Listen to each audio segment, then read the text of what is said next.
carpet, precision short service, LCUV internet, the Sprint Dock, Heiser Wealth Partners, Valley Plumbing, Shop Farragut, Citizens Bank, Knoxville, Amador City, and by Brian Insurance Group.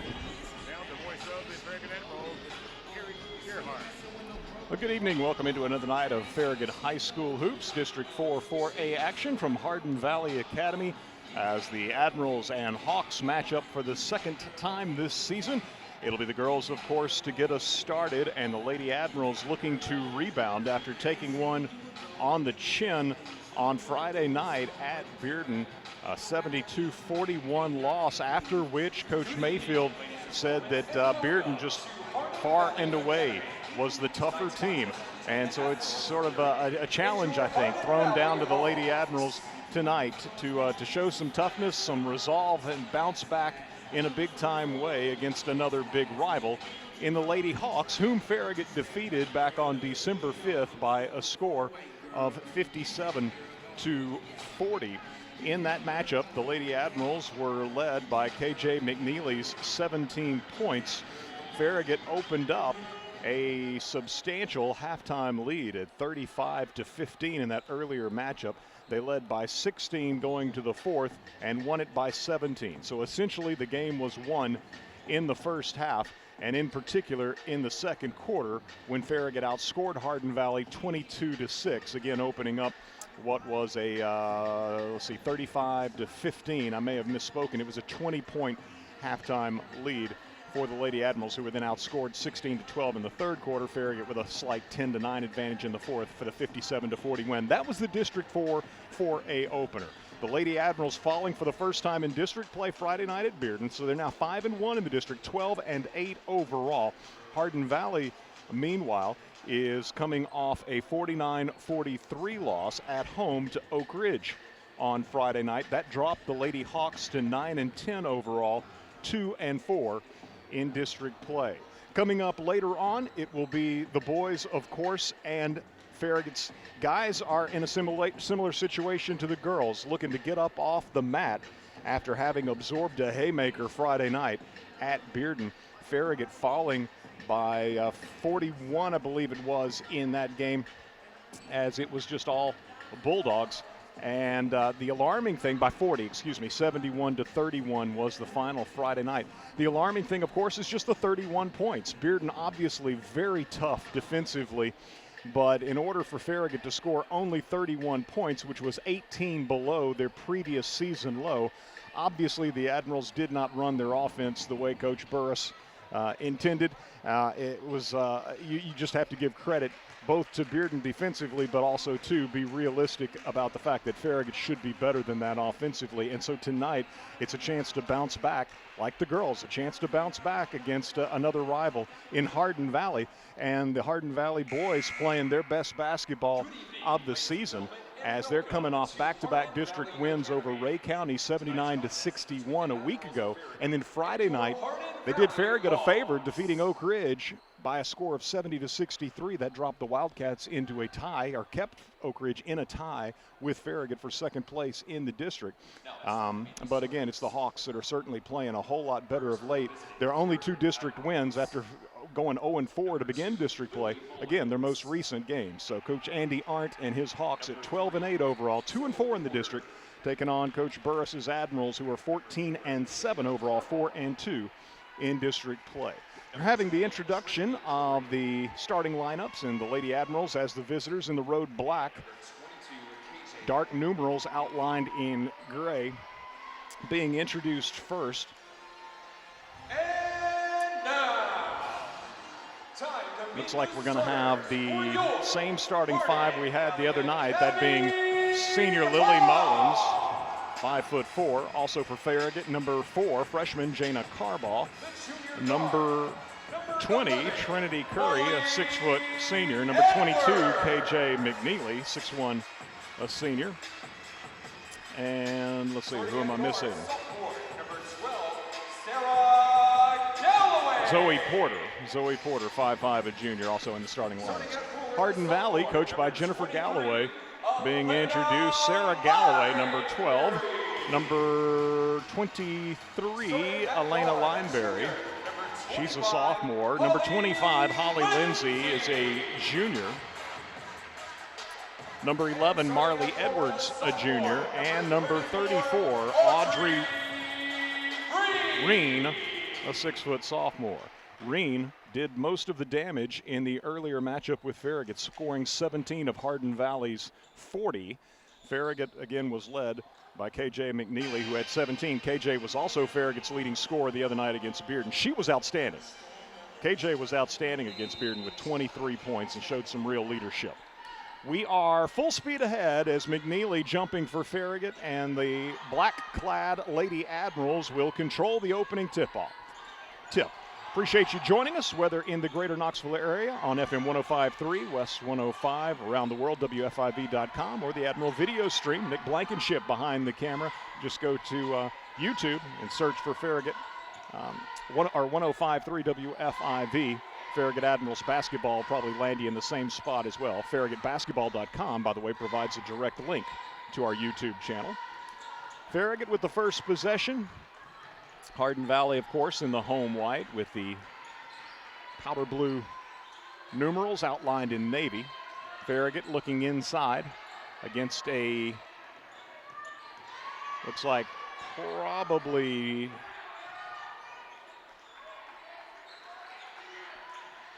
triangle and 2, perhaps.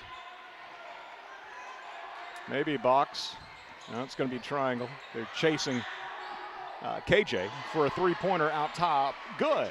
So patient first possession for the Lady Admirals, and KJ McNeely from the top of the key knocks down a three-pointer. Looked like they were going man on Porter and man on KJ.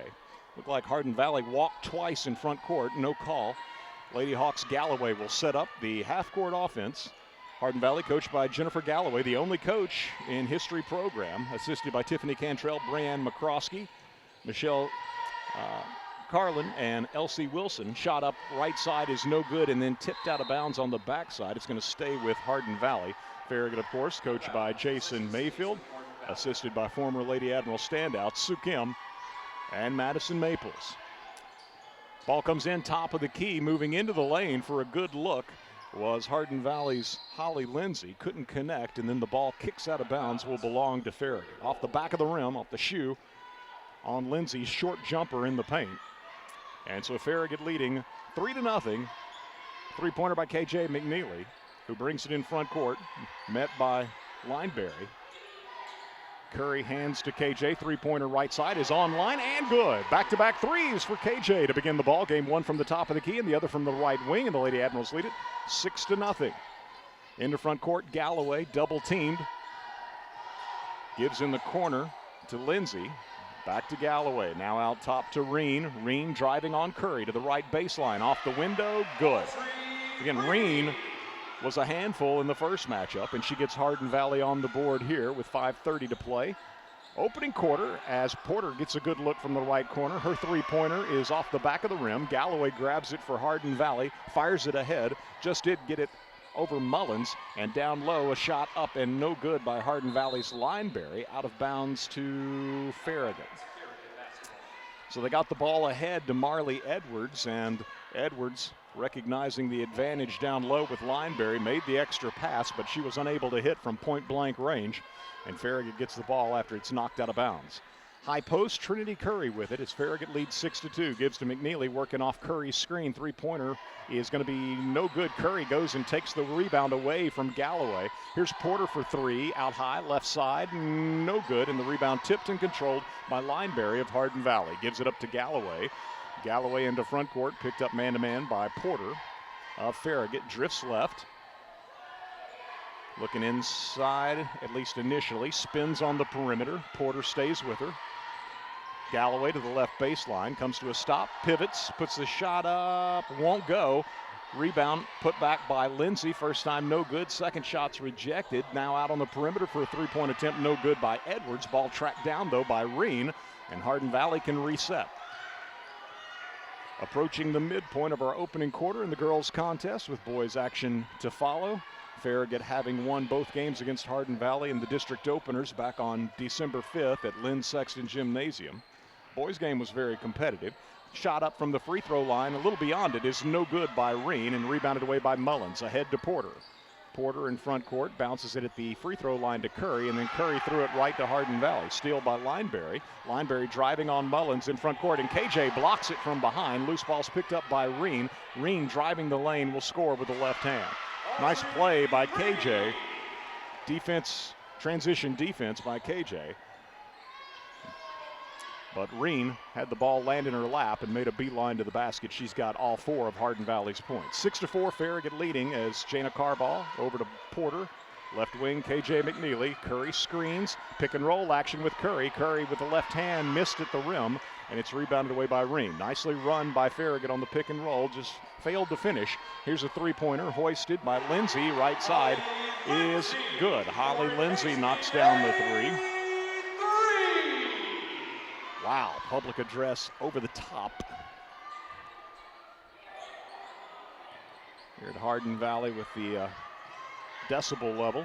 7-6, a 7-0 run for Hardin Valley. McNeely will fire a long 3 in front of the Hardin Valley bench. It is no good.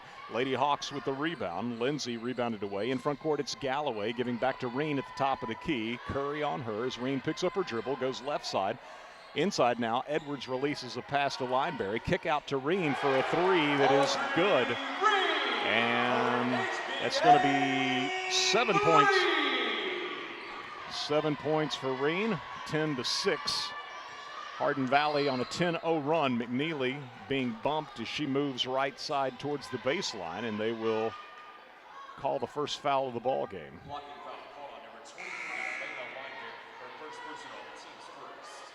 Checking into the game for your Hawks, Farragut subbing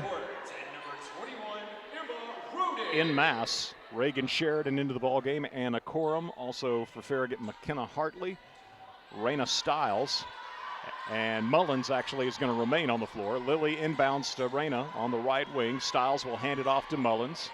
As she comes around, takes that handoff. Hardin Valley has substituted as well. They've gotten into the ball game. Gracie Edwards, number 2, a sophomore. Sheridan driving left side, picks up her dribble, gives back to Mullins for a 3. No good. Tipped and controlled by Hardin Valley's Emma Roden, just into the game. Into front court for the Lady Hawks, it's Gracie Edwards, picked up man-to-man by Lily Mullins. Right side to Galloway. Stiles on her. Now they'll lob inside to Reen, working against McKenna Hartley. Can't get the shot off. Back out on the perimeter out top. Now to Lindsay on the left wing. Sheridan on her. Back to Edwards. Out top near the midcourt stripe. Mullins went for a steal. Didn't get it. Left side, Lindsay open for 3. Missed this one. And ball loose. And the whistle sounds. And a foul on Hardin Valley, apparently Emma Roden. No, Galloway, Sarah Galloway, 12, not 21, as they indicate to the scorers table on the opposite side of the court from us. 10-6, Farragut led 6-0. Hardin Valley on a 10-0 run. Farragut's Reagan Sheridan down the left side of the lane. Lost it on the way up against Audrey Reen. It'll go out of bounds over to Hardin Valley. Farragut with its second turnover. Lineberry back into the ball game for Hardin Valley will replace Audrey Reen. Hardin Valley handling the press, gets the ball into front court. Farragut grabbed, no foul call, and then driving a wide open baseline is Lineberry, who lays it up and in. So now a 12-0 run for Hardin Valley. Farragut with 2 threes from KJ McNeely to open the game, but 12-0 now, and Farragut's going to throw this one away as Mullins and Corum not on the same page, and Hardin Valley comes up with a Farragut desperation save. Saved it back into the Lady Hawks. Galloway driving left side against Stiles, shut down. Back out top to Edwards, swing it around the perimeter, right side to find Lindsay. She'll penetrate into the paint and will be fouled on her way to the basket.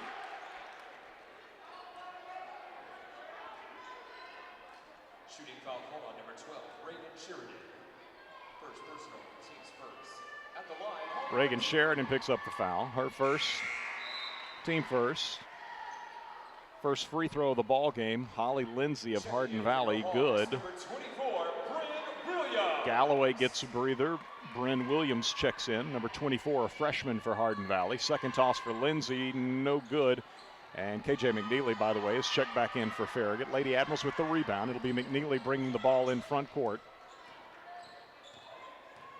KJ spelling Lily Mullins. Raina Stiles with the ball on the right wing. Moves into the paint. Bumped and fouled by Bryn Williams. That'll be her first and the team third. 21 seconds remaining in our opening quarter. Hardin Valley on a 13-0 run. Lady Admirals trying to get the final points of the first quarter as Reagan Sheridan from the baseline right with nobody coming open gets it into McNeely. McNeely on the baseline, and they'll say she stepped on the baseline. Might have had a little assistance from Lineberry, but it'll be Farragut with its fourth turnover. Hardin Valley yet to turn the ball over in the first matchup.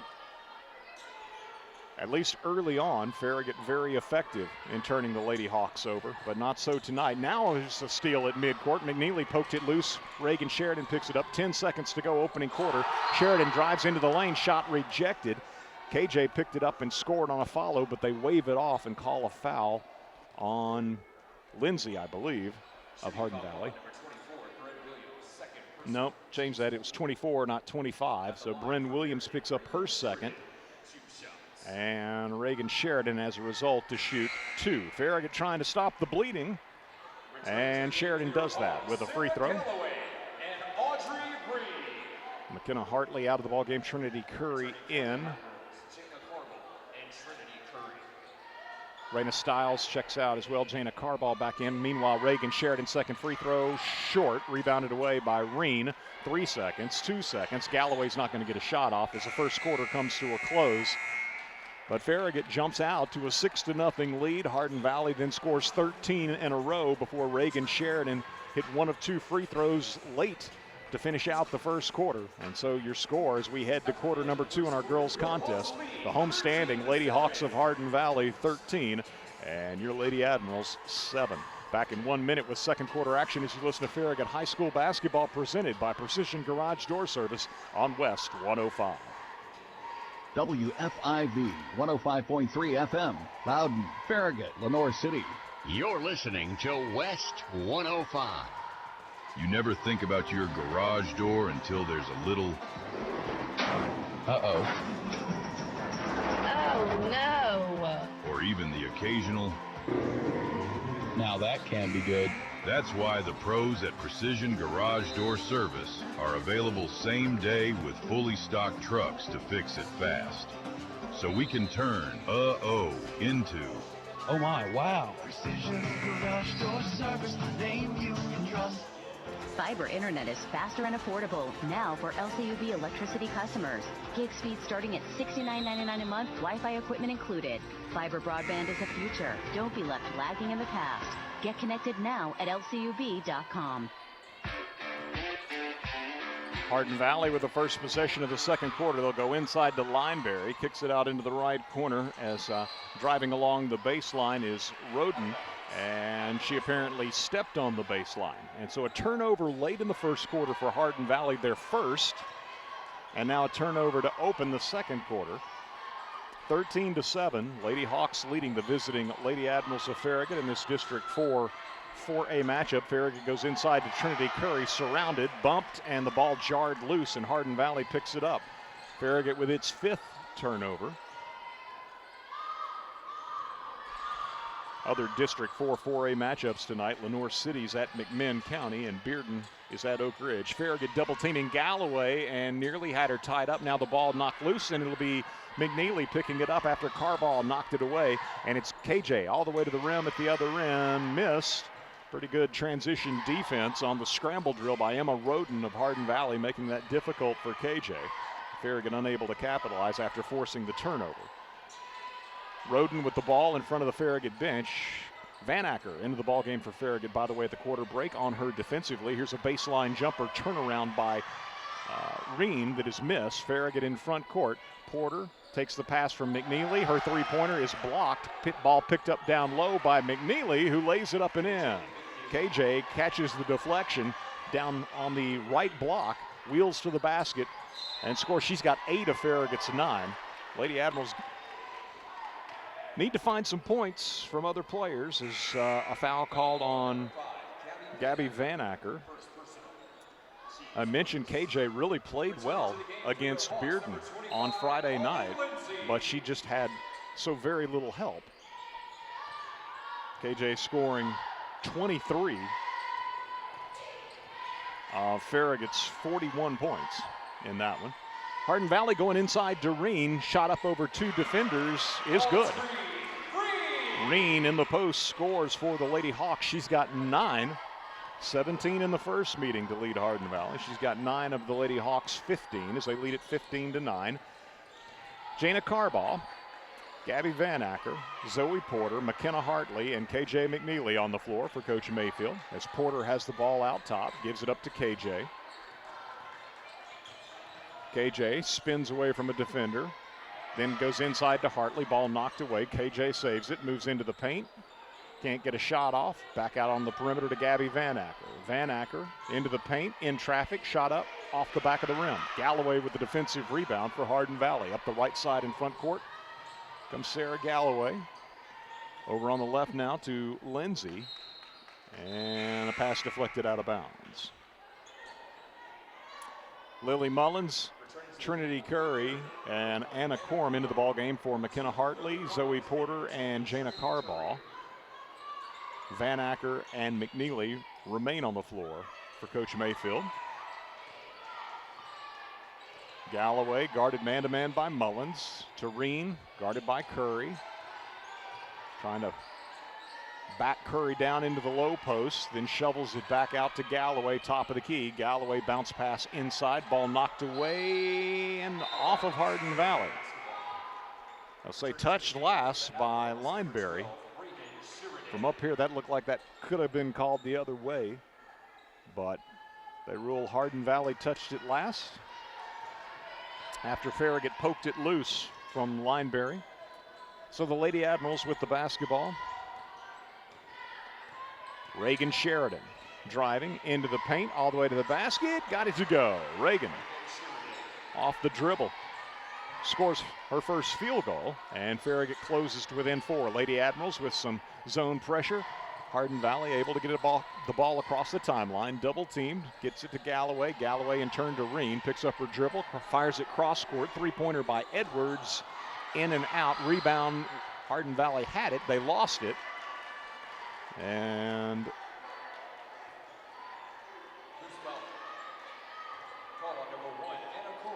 they call Farragut for a foul. Anna Corum picks up her first foul. So Hardin Valley's Galloway inbounding from underneath her own basket, loops it in out top to Edwards. Edwards off to Lindsay, guarded by Reagan Sheridan. Now to Galloway, Lily Mullins chasing her, went for the steal, knocked it loose, but out of bounds at the scorer's table. Good job by Lily.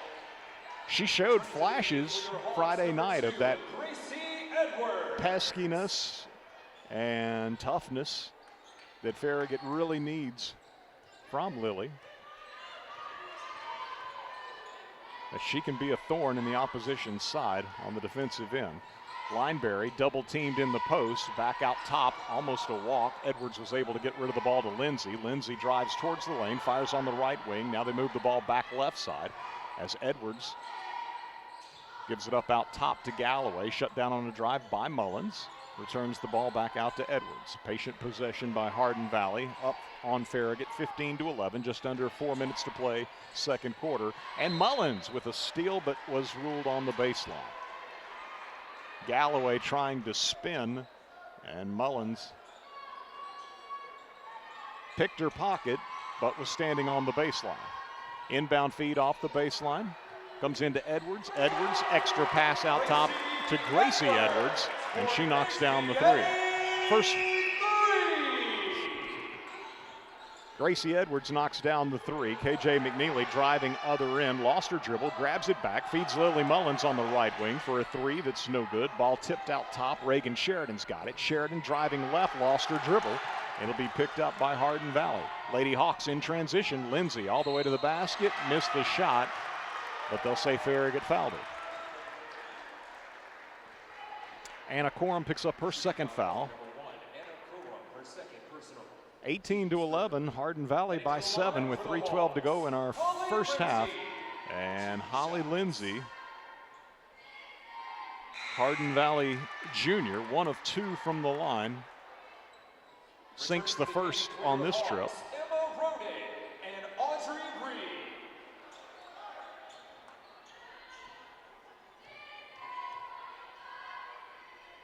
Second toss, no good. So both trips to the line for Lindsay have resulted in 1 make and 2 opportunities. 19-11, Hardin Valley leading as Mullins drives right side, fires into the left corner to Raina Stiles back into the ball game. Stiles driving towards the paint, puts up a shot. Whistle sounds, she's fouled. And a couple of free throws coming, I would think, for Raina Stiles. Emma Roden picks up her first foul. It's the first against Hardin Valley in this second quarter, and even 3 minutes to go until halftime. And at the line, Raina Stiles, 5'10" freshman, gunning for her first point of the night, and she's got it. Stiles, second toss, perfect. Farragut's going to use a timeout. 30-second timeout being used by Coach Jason Mayfield. We're just, coming up on a little less than 3 weeks, I guess, out from the 14th annual Farragut High School Athletic Hall of Fame banquet, Saturday, February 7th at 5 o'clock in the school commons. The event, again, catered by Brown Bag. Tickets are $40 each or $300 for a table of 8. This year's honorees include Coach Eddie Courtney, as well as former student athletes Drew Burnett, Harrison Eldridge, Katie Green, Anna Miller, Cole Strange, James Thomas, Bailey Williams, and Sarah Yeager. The Service Award inductees will be Michelle Brosette and Richard Huff, so make plans to attend this year's what is the 14th annual Farragut High School Athletics Hall of Fame banquet. Again, Saturday, February 7th at 5 o'clock in the school commons. Hardin Valley with the basketball coming out of the Farragut timeout. Lady Admirals down 19-13. Galloway picks up her dribble in rear court, gets it across the line to the post player, Reen. Reen working against Porter to the free throw line. Leaves it off left side with Roden. Roden in turn gives it up to Lindsay. Lindsay dribbles it out top, gives to Edwards as she ranges right. That would be Gracie Edwards. Hardin Valley has both Marley Edwards and Gracie Edwards. And Gracie is apparently fouled by Lily Mullins. That'll be her first, and the team fourth. So Hardin Valley shooting free throws the rest of the half. 2:33 to go. Lady Hawks up 6. Galloway lost her dribble in the paint, ripped away by Lily Mullins, ahead to Porter. Porter in front court, moves into the paint, puts a shot up, no good. So Farragut has forced a few turnovers, but hadn't done a whole lot to capitalize. In front court, Roden for Hardin Valley. They double team her and steps through the double team, got it to Galloway. Galloway doubled. Hardin Valley got the ball away to Edwards. Gives it back to Galloway. Porter on her, and now the pass nearly stolen by Corum. She had to save it in bounds and did so to Galloway. So Hardin Valley retains possession. There's a walk in the corner. Little hop, skip, and a jump for Holly Lindsay. And so another turnover.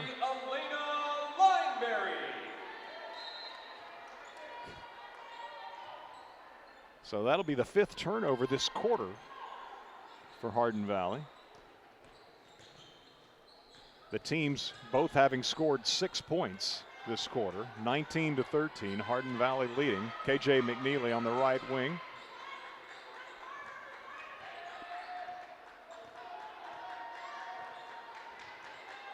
So Galloway is shadowing Porter, and it looks like Lineberry shadowing KJ McNeely.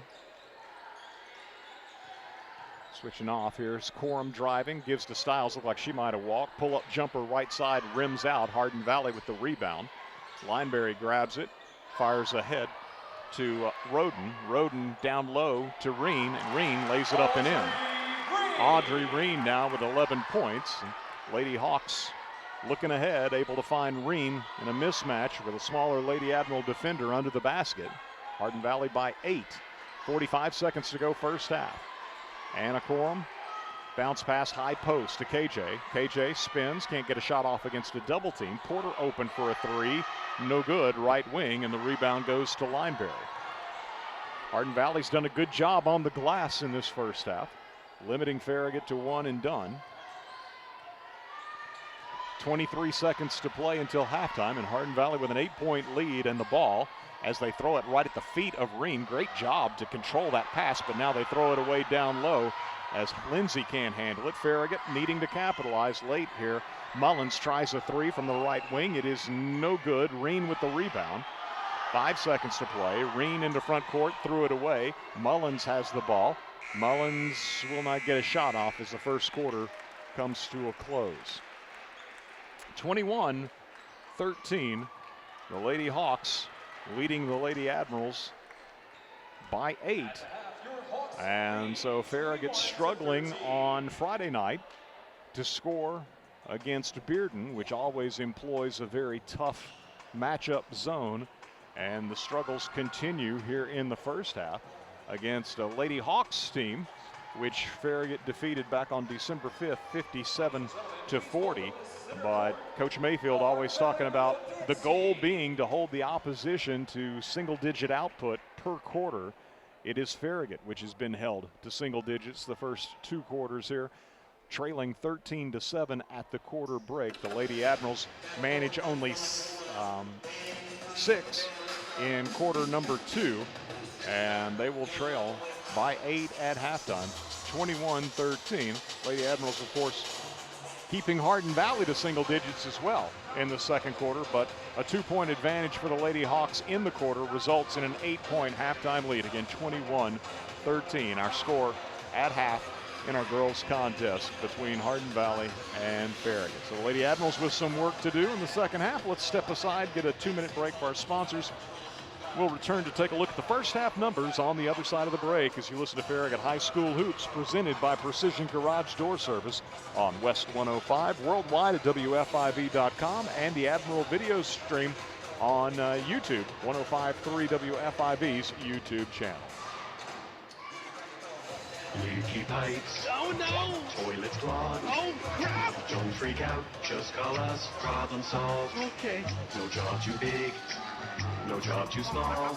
Oh, great. Repairs, installs, relax. We do it all. Valley Plumbing. Any plumbing issue, anytime. Call your Valley Plumbing professionals today at 865-351-0643 or visit valleyplumbingtn.com. That's valleyplumbingtn.com. Whether you're cheering on the home team or building your dream home, David Navy Carpet and Floors has you covered. From engineered hardwood to luxury vinyl, quality porcelain to natural stone, David's has the winning design for every room, and the championship team ready to help you score the perfect floor. Locally owned and proud to serve our communities from locations in Farragut, Maryville, and Pigeon Forge. Visit David's Abbey Carpet and Floors in-store or online today, where the Admirals shop for floors. Welcome to Willie's Wings, home of the secret sauce. I'll take a dozen wings. Oh, by the way, I love that sauce. What's in it? Can't tell you. Why not? It's a secret. While many financial advisors claim to have the secret sauce, they don't. In fact, if their sauce is so good, why are they keeping it a secret? Derek Miser of Miser Wealth Partners doesn't keep anything a secret. He knows there's much more to retirement planning than stocks, bonds, and mutual funds. That's 865-281-1616 or online at miserwealthpartners.com. Life doesn't run on bank hours. That's why Citizens Bank offers checking accounts with tools you can use anytime, like mobile deposit, debit card controls, and online bill pay. Whether it's for your home or your business, you'll get options that work. And support from people based right here in Knoxville and Lenoir City. Explore your options at citizensbank24.com. Member FDIC. We're at halftime of our girls contest here at Hardin Valley, the first time this season that Farragut teams will see a district opponent for the second time, as they've made one pass through regular season district play. Lady Admirals coming in 5-1 in the district. The boys, with our nightcap coming up later on, they're 4-2. Both teams looking to bounce back after losses Friday night at Bearden. The first go-round when Farragut hosted Hardin Valley in the district opener on December 5th, the Lady Admirals led by 20 at halftime, 35-15, complete reversal here this evening at the Hawks Nest, with Hardin Valley on top of Farragut 21-13. Farragut scored the first 6 points of the game on a couple of threes by KJ McNeely, but then a 13-0 run by the Lady Hawks before Farragut got the final point of the opening quarter on a free throw by Reagan Sheridan. So 13-7 was our score, and the Lady Hawks would lead by 8 at 19-11, and both teams from that point on in a low-scoring second quarter scored just one more basket before intermission arrived, and so it's 21-13. Hardin Valley with the 8-point lead after outscoring Farragut 8-6 in the second quarter. I had the Lady Hawks with 7 turnovers in the first half, 6 of those coming in the second quarter, but yet Farragut failed to capitalize. The Lady Admirals, meanwhile, turning the ball over frequently in the first quarter, 4 of their 6 first half turnovers coming in the opening 8 minutes. Looking at the individual scoring for the homestanding Lady Hawks of Hardin Valley, Gracie Edwards, a 3-pointer, her lone basket. Elena Lineberry with 2 points. Holly Lindsay, 2 of 4 from the line. 1 3-pointer for Lindsay, as she has 5 points. And Audrey Reen, a 3-pointer, among her team leading, actually game leading, 11 points for the sophomore post player of Hardin Valley. Again, 11 points for Reen, who had 17 to lead the Lady Hawks in the first matchup with Farragut. So Hardin Valley shoots 2 of 4 from the foul line, all of the free throws by Holly Lindsay, and 3 3-pointers, getting 1 apiece from Gracie Edwards, Holly Lindsay, and Audrey Reen. As for Farragut, and this will be brief as the Lady Admirals score only 13 first half points, Reagan Sheridan 1 of 2 from the line, 3 first half points for Reagan. KJ McNeely hit the 2 threes early and finishes the half with 8 points. And Raina Stiles, Farragut freshman, knocked down her 2 free throw opportunities. So Farragut 3 of 4 from the foul line, and the 2 threes from KJ at the outset of the game. 21-13, Hardin Valley leading. Again, other District 4A matchups tonight. Lenoir City at McMinn County and Bearden at Oak Ridge. Bearden, after Friday night's win over Farragut, is now 6-0 in district play. The Lady Admirals come in second at 5-1. Lenoir City is third at 3-3. Oak Ridge also 3-3, but for the time being, Lenoir City owns the head-to-head advantage over the Lady Wildcats of Oak Ridge. So in 5th place, it's Hardin Valley with a 2-4 district mark, and then McMinn County and Ray County are both 1-5. McMinn County getting the edge in the standings because Friday night, the Lady Cherokees got their first district win, hosting Ray County. 71-61 was the final in that one. On the boys' side of things, Bearden 6-0. Oak Ridge and Farragut both 4-2. Lenoir City 3-3 in 4th place. McMinn County 2-4. Hardin Valley also 2-4, but the Cherokees defeated the Hawks head-to-head, so currently you would place them ahead of the Hawks in the District 4 4A boys standings. And then there's Ray County, which is 0-6. The Hawks coming off a 70-63 win here at Hardin Valley on Friday night over Oak Ridge. Just Oak Ridge's second loss in district play. So they're playing good basketball, and Farragut in our later game will be looking to bounce back from a drubbing at the hands of Bearden Friday night, 71-31. So big matchup and opportunity for the Admirals to show what they're made of after kind of wilting a bit against the Bulldogs on Friday night. It will be another fired up bunch that they're facing for sure. Always is whenever Hardin Valley and Farragut square off.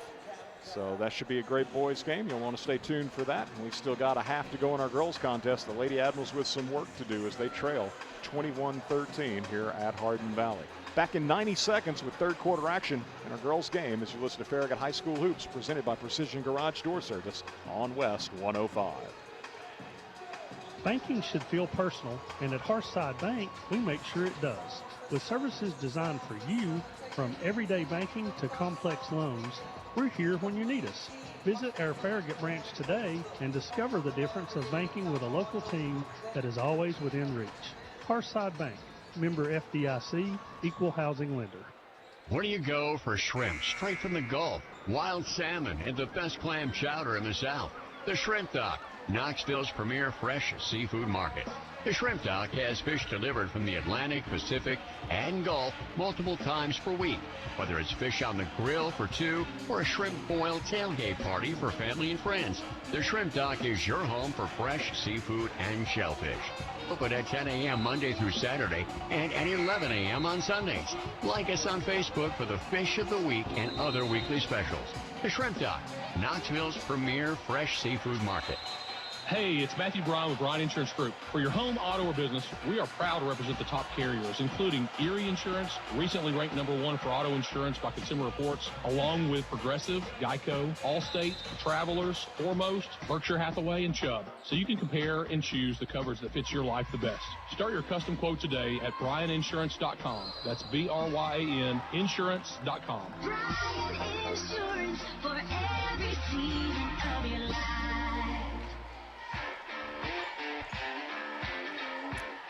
Farragut with the first possession of the second half, and Lineberry is called for a foul. Lady Admirals trying to inbound the ball after the foul call on Lineberry and tried to lob it down low. McNeely did to Curry, but couldn't keep it in bounds, and so Farragut with the turnover. Hardin Valley leading 21-13 with their first possession of the second half. Lady Admirals have the same five they began the game. Lily Mullins, Jana Carball, KJ McNeely, Trinity Curry, and Zoe Porter.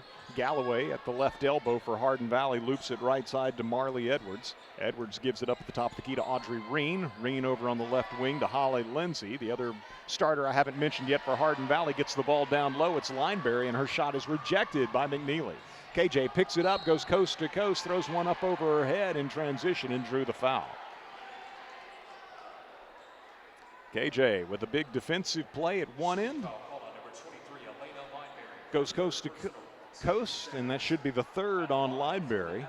Two quickly here to start the third quarter. And so she is the only player with more than two fouls. And KJ with a free throw that will rim out. No good. Returning to the game for your Hawks. Farragut now 3 of 5 from the foul line. Lineberry out of the ball game with those 3 fouls. Marley Edwards, number 11, checks in, as does Gracie Edwards. She wasn't already on the floor, so now we've got to differentiate between the Edwards. 21-14 as McNeely hits the second toss. She's got 9 points to lead the Lady Admirals. 21-14, Farragut on the board first here in the third quarter with a free throw make by McNeely. Ball out top, shared back and forth between the Edwards. Now Galloway takes a pass. Lily Mullins on her. Zoe Porter guarding Holly Lindsay out top. Now Mullins takes her on a switch. Mullins switches back and nearly has the steal on Marley Edwards, but knocked the ball out of bounds. Mullins. Tough nose defense. Inbound. Marley Edwards to Gracie. Jana Carball on her. She drifts right. Looking to get it inside. Farragut fronting in the post with KJ McNeely with Curry behind Reen. They swing the ball around the perimeter, and Mullins will be called for a blocking foul as she and Galloway get tangled up. Foul call on number 2. That'll be the second foul on Mullins. So Anna Corum and Lily Mullins, the only 2 Lady Admirals with more than 1 foul. Lineberry's on the bench for Hardin Valley with 3. Bryn Williams, not in the game currently, has 2 fouls for Hardin Valley. Lady Hawks inbound in front of their bench, side front court, get it into Galloway. Mullins went for a steal, didn't get it against Gracie Edwards. Edwards on the wing, swing it back left. They find Lindsay open for 3, no good. And the ball knocked out of bounds. Still Hawks ball. They say off of Farragut. Not sure. From this angle, that looked almost impossible, but nobody really contesting it for Farragut, so obviously accurate. The ball is inbounded on a handoff to Reen. Now Reen gives it back to Galloway, who lost it, and they'll say Farragut touched it as the ball flies out of bounds over the baseline. So the Lady Hawks inbounding. Reen, right side jumper, no good. Rebound, though, by Lindsay. Hardin Valley has more than held its own on the glass. Lady Hawks with another opportunity after an offensive rebound. Inside, Reen mishandled it, trucks it down in the corner, works into the lane, gives it up to Lindsay at the free throw line. Hardin Valley flirting with a turnover, but Farragut just can't poke it free. Galloway with the ball, off to Lindsay. Carbaugh extends defensively against Lindsay. Right side to Gracie Edwards. Lily Mullins is on her. Swing it around left side to Lindsay. They invite her to drive baseline. She does so and then fires it right side to Edwards. Out top, the other Edwards will go inside. Farragut, will they tie her up or will they call a foul? Farragut had its hand on top of the ball.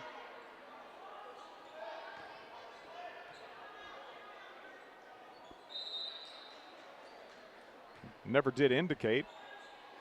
Timeout, Hardin Valley. Hardin Valley uses 30-second timeout.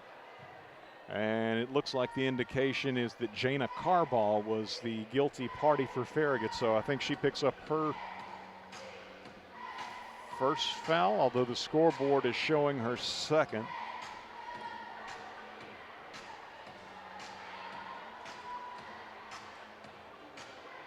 I believe they said Hardin Valley with a 30-second timeout. Whatever the case, team soon will be returning to the floor with 5:19 to go in our third quarter. And Farragut trailing 21-14. Lady Admirals led 6-0. Hardin Valley 13-0 run before the Lady Admirals scored the final point of the first quarter to make it 13-7. Second quarter, Hardin Valley with an 8-6 advantage, 21-13. The Lady Hawk lead at the break. And all we've got is a free throw here in the third quarter.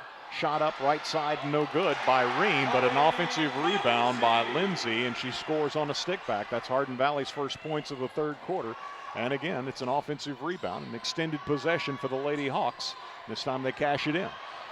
Mullins drifts to the corner, pressured, shovels the pass off in front of the Farragut bench to McNeely. Guarded by Galloway, picks it up at the elbow, gives off to Corum down the right side of the lane. Her shot swatted away by Reen. Reen comes over as the help defender blocks the shot. Like the aggressiveness of Corum. Left side, Edwards with the ball, goes inside to Reen, working against McKenna Hartley, scoops it up with the right hand, but missed. Rebounded away by Farragut's KJ McNeely. McNeely in front court, drives around Edwards all the way to the basket, scoops it up off the window and scores. McNeely coast to coast. So she's got 11, and Farragut trails at 23-16.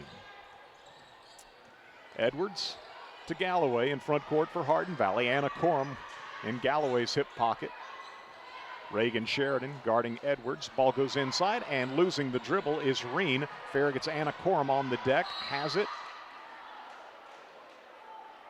And a foul called on Hardin Valley in pursuit of the loose basketball. Marley Edwards picks up her first foul. Returning to the game for the Admirals, number 20, Trinity Curry. Trinity Curry in for McKenna Hartley. Midway through our third quarter, Farragut down 23-16 here at Hardin Valley. Lily Mullins drifts right, guarded by Lindsay, goes inside to Trinity Curry. Reen on her. Curry, left side pass to Corum. Out top, Reagan Sheridan tries the three, missed it badly. McNeely got the offensive rebound, feeds Curry just inside the top of the key. Didn't get the roll. Ball batted around, and Hardin Valley comes up with it. Throwing elbows, Marley Edwards.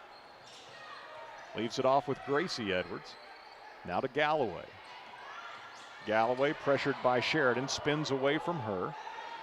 Gives to Edwards, Gracie that is, over on the left side. Back now to Galloway, and they're clearing out with a right elbow. Mullins hedges, forces Galloway to give up the ball. Edwards will shoot a 14-footer and fouled from behind. Marley Edwards going to be given 2 free throws as Anna Corum picks up her third foul.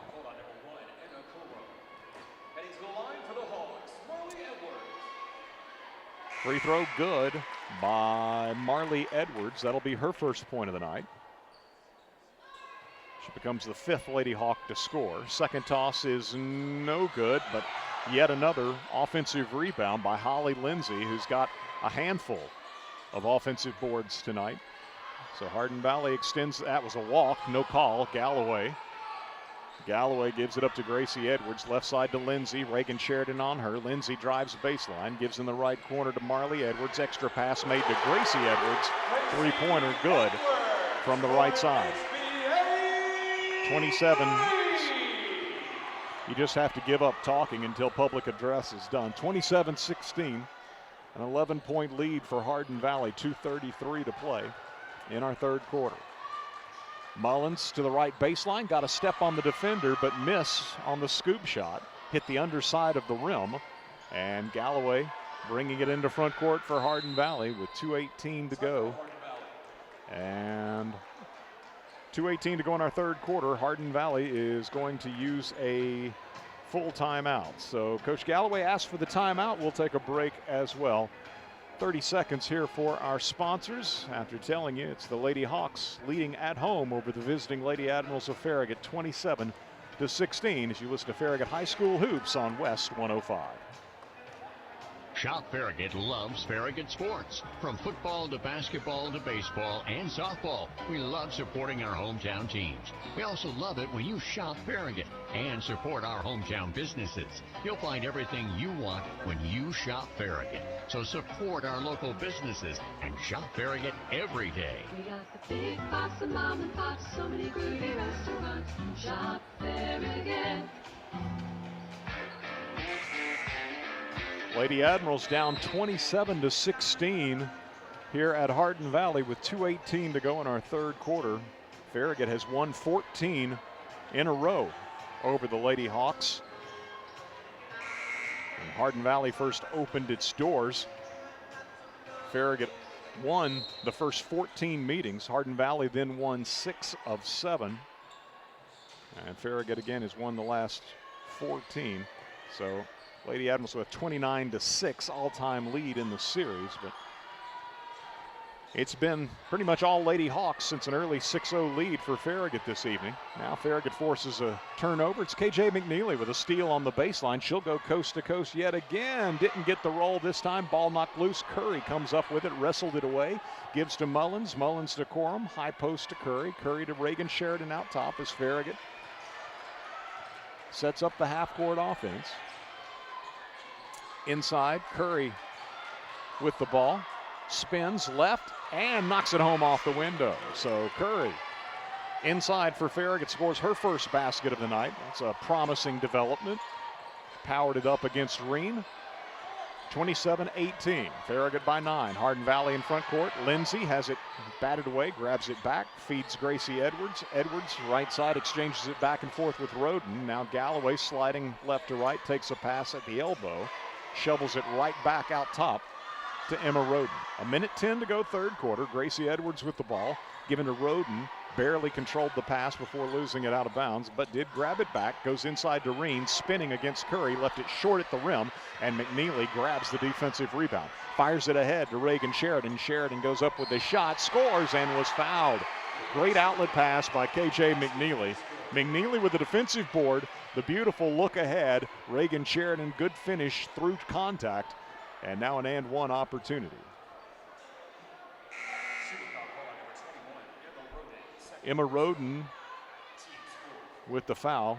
If you're Hardin Valley, you feel like in that situation, if you're going to foul, you got to make sure Sheridan doesn't hit the shot. So Reagan, three-point play opportunity, no good, rimmed out. Hardin Valley extending those elbows every opportunity, even against their own teammates. Marley Edwards giving a teammate a forearm shove.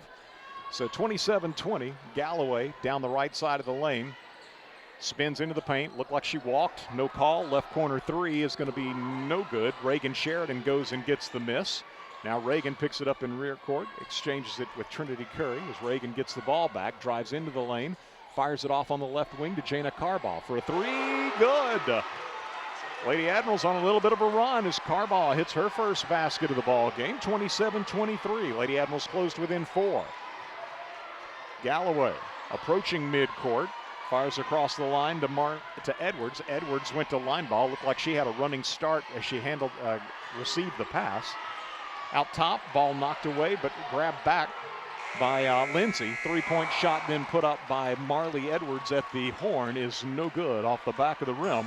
And the Lady Admirals with a closing flurry. Third quarter winding down, and the Lady Admirals pull to within 3 heading to the fourth quarter. It'll be Hardin Valley 27 and Farragut 23. The Lady Admirals outscoring the Lady Hawks for the first time in a quarter this evening. 10-6 the Farragut advantage, and they've got it down to 4 again as we head to the final 8 minutes here at Hardin Valley. Back in 1 minute with fourth quarter action in our girls contest as you listen to Farragut High School Hoops, presented by Precision Garage Door Service on West 105. WFIV 105.3 FM, Loudon, Farragut, Lenore City. You're listening to West 105. You never think about your garage door until there's a little... Uh-oh. Oh, no. Or even the occasional... Now that can be good. That's why the pros at Precision Garage Door Service are available same day with fully stocked trucks to fix it fast. So we can turn into... Oh my, wow. Precision Garage Door Service, the name you can trust. LCUB electric customers are upgrading to LCUB fiber internet and are experiencing speeds they've never seen before. Join them, starting at just $69.99 a month, Wi-Fi included. Get connected now at lcub.com. Hardin Valley first possession of the fourth quarter up on Farragut 27-23 in our girls contest. Boys action to follow here this evening. Farragut goes for a steal, didn't get it. So Lineberry open look, mid-range jumper left side, no good. Carball couldn't control the defensive board, and Hardin Valley's going to get a loose basketball and another opportunity. Coach Galloway wants them to reset. Farragut feels like you've got them out of sorts. Galloway almost looked like a walk there as well. Looks like there's been a handful of walks that haven't been called. Look like there that perhaps Edwards carried the basketball. Right side, it's Galloway driving into the lane, spins, shoots, and banks it home off the window over 2 Lady Admiral defenders. Galloway with her first basket of the ball game, and it's a 6-point lead for Hardin Valley. Farragut with Reagan Sheridan bringing the ball into front court, looking for the baseline cutter, and fortunately Hardin Valley deflected that pass because I don't think Gabby Van Acker breaking along the left baseline was going to be able to get there. But it was deflected out of bounds by the Lady Hawks. Sheridan's going to get a breather as KJ McNeely, who got an extra break between the third and fourth quarters, now checks into the game. Inbounds it to Gabby Van Acker on the left wing.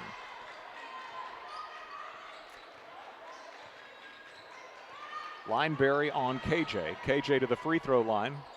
Pulls up. Pops, drops. KJ with the jumper. And Farragut's going to use a full timeout as it's 29-25, 4-point deficit for the Lady Admirals. I believe that, well, let's see, the scoreboard says what the timeout situation is, which is nice. It's not the case in all gyms. So 3 timeouts left for both teams, and that matches up with what I've got on my score sheets. 29-25, Hardin Valley by 4. And the Lady Hawks getting the ball coming out of this Farragut timeout. A 30-second break here for our sponsors as you listen to Farragut High School Hoops, presented by Precision Garage Door Service on West 105. Leaky pipes. Oh, no. Toilets clogged. Oh, crap. Don't freak out. Just call us. Problem solved. Okay. No job too big. No job too small. Oh, great. Repairs, installs, relax. We do it all. Valley Plumbing. Any plumbing issue, anytime. Call your Valley Plumbing professionals today at 865-351-0643 or visit valleyplumbingtn.com. That's valleyplumbingtn.com.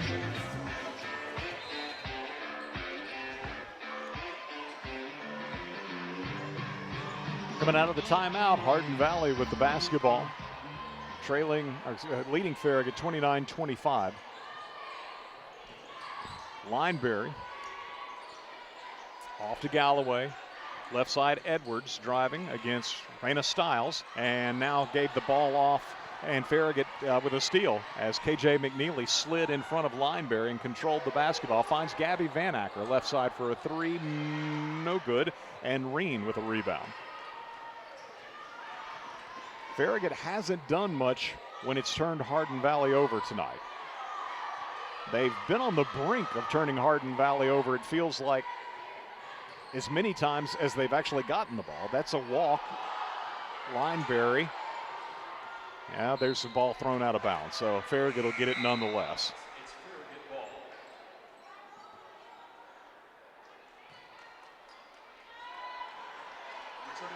See if the Lady Admirals can capitalize this time. That'll be 10 turnovers for Hardin Valley by my count. Gabby Van Acker out of the ballgame. Reagan Sheridan back in. You got Lily Mullins, KJ McNeely, Trinity Curry, Raina Stiles. If I didn't say it already, Reagan Sheridan for Coach Mayfield. Trinity Curry in the post. Out top to Stiles. Stiles pulls up from 16, shoots, left elbow, no good. Rebounded away by Hardin Valley's Lineberry. In front court, Galloway. Galloway picks up her dribble, gives off to Lineberry. One dribble, picks it up, throws left side to Edwards, into the post to Reen. Reen backing down Curry, fadeaway shot, no good. McNeely goes and gets the miss for Farragut, fires it ahead to Reagan Sheridan. Sheridan underneath has to save it back in and does so to Hardin Valley's Lindsay. So the Lady Admirals trying to get out on the break, turn it over. 29-25, Hardin Valley continues to lead by 4. 4:50 to play.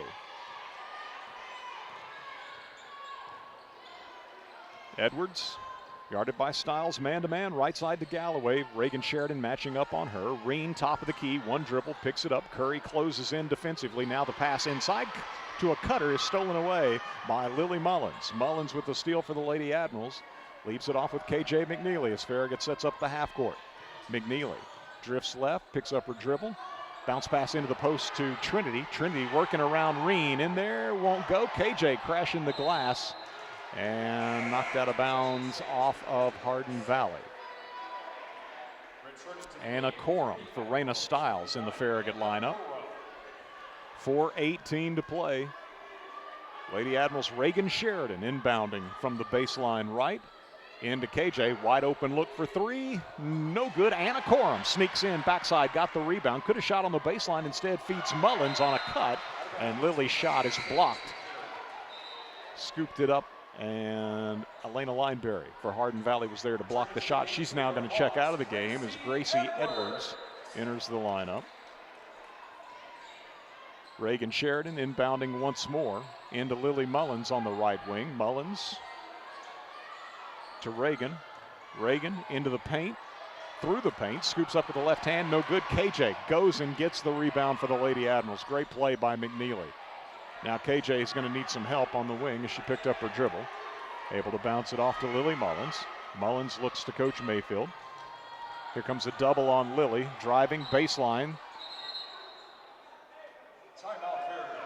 And Farragut uses a 30-second timeout. 3:45 to play. The Lady Admirals fell behind probably about the 4.5-minute mark of the opening quarter as Hardin Valley went on a 13-0 run after Farragut led at the outset 6-0. They've been fighting an uphill battle ever since. Points hard to come by tonight for both teams. After Hardin Valley scored 13 in the first, they've been held to 8 in the second, 6 in the third, and the Lady Hawks with just 2 here in the fourth, and we're more than midway through the fourth quarter. Farragut limited to 7 first quarter points, 6 in the second, 10 in the third, and Farragut with just a single basket itself here in the fourth quarter.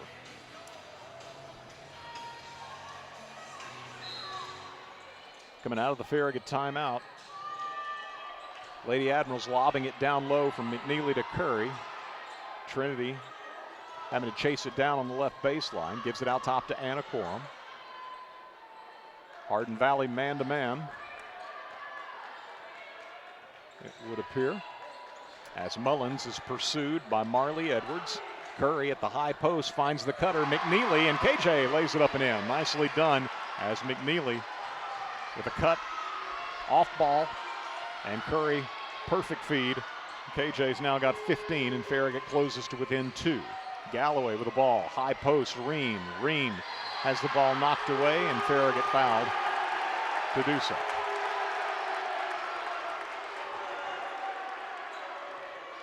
Trinity Curry called for the foul. First foul of the fourth quarter. Inbound will come to Lindsay. Moves to the free throw line for a jumper. No good. McNeely with the rebound. Curry picks up a loose ball. Goes to Corum. Corum to McNeely. McNeely in front court being pushed by Lindsay. And Lindsay will pick up the foul. 29-27. Zoe Porter into the ball game for Anna Corum. KJ McNeely inbounding side front court into Reagan Sheridan, who hands it back to KJ. Lindsay on her defensively. Hardin Valley man to man. I think they were playing triangle in two much of the first half. KJ McNeely driving right side, scoops up a shot, no good, got her own miss. Follow attempt, no good. Late whistle. And a foul on Lindsay. Will be her second. And so KJ to the free throw line, where tonight she is 1 of 2. First free throw, got the roll, 16. Not quite as much arc as KJ would normally have on a free throw, but she got it to go down. She's got 16. And it's 29-28, trying to tie the game, and does so. KJ's got 17 as she hits both free throws, and we're tied at 29 with 2:29 remaining in our fourth quarter. Reen's going to bring the ball in front court. Driving, right block against Curry. Lost the ball on the way up, and they call Curry for a foul.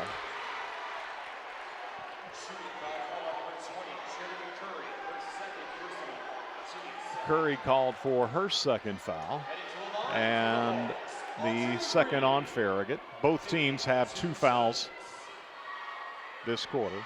Reen with a free throw. Good. So Farragut, having held Reen scoreless after scoring 11 in the first half, held scoreless to this point in the fourth, 2:19, but she knocks down the free throw and cans the second one as well. She's got 13 to lead the Lady Hawks, who go back in front, 31-29. Farragut subs out Carval, Corum, and Corum. Let's see, you've got Curry and Sheridan, Lily Mullins, KJ McNeely. Porter, Sheridan, Curry, McNeely, and Mullins. KJ, right side, open, mid-range jumper, and the shot may have been deflected, and now loose ball down low, and a held ball is called. 2:01 remaining. Farragut inbounding, down 2. They lob in off the baseline to McNeely. Right side, KJ to the baseline, shot up, good. McNeely trying to will her team to a win. She's putting them on her back for sure. That's 19 points for KJ, and we're tied at 31. In front court with the basketball, Lindsay for Hardin Valley. Gives it to Galloway. Chase by Mullins. Galloway spins away from Lily. Lily just being a complete pest. They go to Lineberry at the high post. Into the right corner. Driving the baseline, Gracie Edwards. Fires left side, Lindsay for 3. She hits it. Holly Lindsay knocks down the 3, her second of the ball game. And so 34-31, Hardin Valley back in front by 3, and the Lady Hawks use a 30-second timeout. Lindsay now with 10 points in the ball game, and 1:27 to play. Timeout on the floor. Farragut will have the ball coming out of the timeout. If you're watching online at our 105.3 WFIV YouTube channel, behind the camera, Nick Blankenship, who is also the proprietor of A-List Video Solutions. A-List Video Solutions can help with all sorts of family gatherings, be that weddings, funerals, or anything else, reunions. If you need to document a conference or business presentation, let A-List Video Solutions help with its start to finish services. For more information, call or text 865-679-2276. Again, A-List Video Solutions, 865-679-2276. Farragut with the basketball, down 3. KJ McNeely working against Lindsay to the high post, drifts to the right wing, gives it in the corner to Zoe Porter. Porter moves to the wing and then releases the pass out top to Mullins. and this will have to be a full timeout. Farragut's out of 30s. So Coach Mayfield uses a timeout with 1:02 to play. 34-31. The Lady Admirals trailing Hardin Valley here at Hardin Valley Academy with boys action to follow. Farragut and Hardin Valley, when the boys last met on December 5th, very competitive game as the Admirals won it 69-62. But the Hawks, prior to a week ago, were 0-4 in district play, and they put together back-to-back district wins. Now 12-8 overall on the season, having defeated Ray County last Tuesday night 79-61, and a big win here at Hardin Valley on Friday night over Oak Ridge 70-63. Meanwhile, the Admirals took one on the chin, to say the least, at Bearden Friday night 71-31. And so Coach Burris's boys looking to bounce back in a big-time way tonight against a team that's going to be very fired up for this game, and a student section very fired up as well. Hardin Valley students below us here, and that crowd growing throughout the girls contest. Sure, they'll pack even more in before we tip off the boys game. Farragut with the ball. Only one timeout remaining for Farragut, 2 remaining for Hardin Valley. Neither team anywhere close to the bonus yet, 2 fouls apiece. We go under a minute to play as KJ McNeely to Zoe Porter, head fakes the 3, drives left side, gives to Mullins on the wing. She penetrates, finds Reagan Sheridan for a 3. Good! Reagan Sheridan knocks it down from out top, her first 3 of the night, and Farragut ties the game at 34. Hardin Valley in front court. Reen gives left corner, Edwards for 3, and she hits it. Gracie Edwards with her third 3 of the ball game. Hardin Valley back in front, 37-34. 37-34. KJ McNeely working off Porter's screen, gives to Zoe, head fakes the 3, drives into the lane. Ball knocked out of bounds. 11.4 seconds to play. Farragut has 1 timeout remaining, and the Lady Admirals with Reagan Sheridan to inbound. Looking for McNeely. KJ, right side, launches a 3, hit it!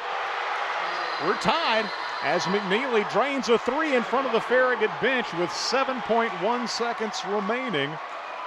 And Coach Mayfield uses his final timeout.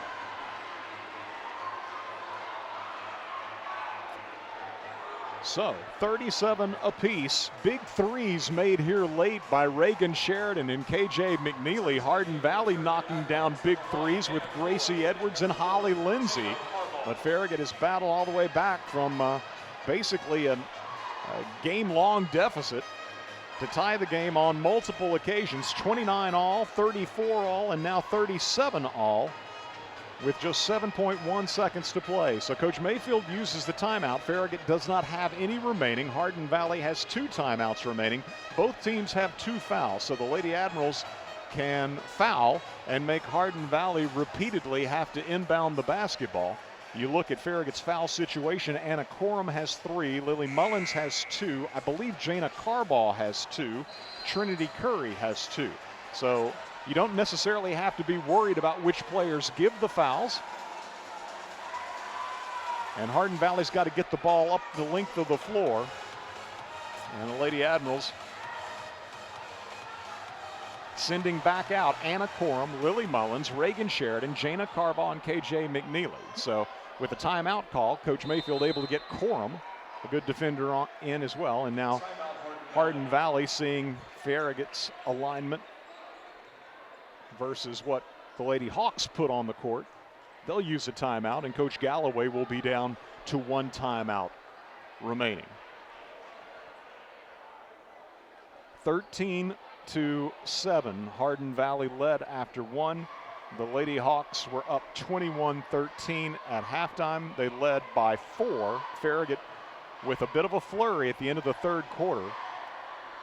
Felt like throughout the 3rd quarter that Farragut had Hardin Valley on the brink of just being completely out of sorts and turning the ball over consistently, but somehow the Lady Hawks kind of stumbled and bumbled around and managed to hold on to the basketball more often times than not.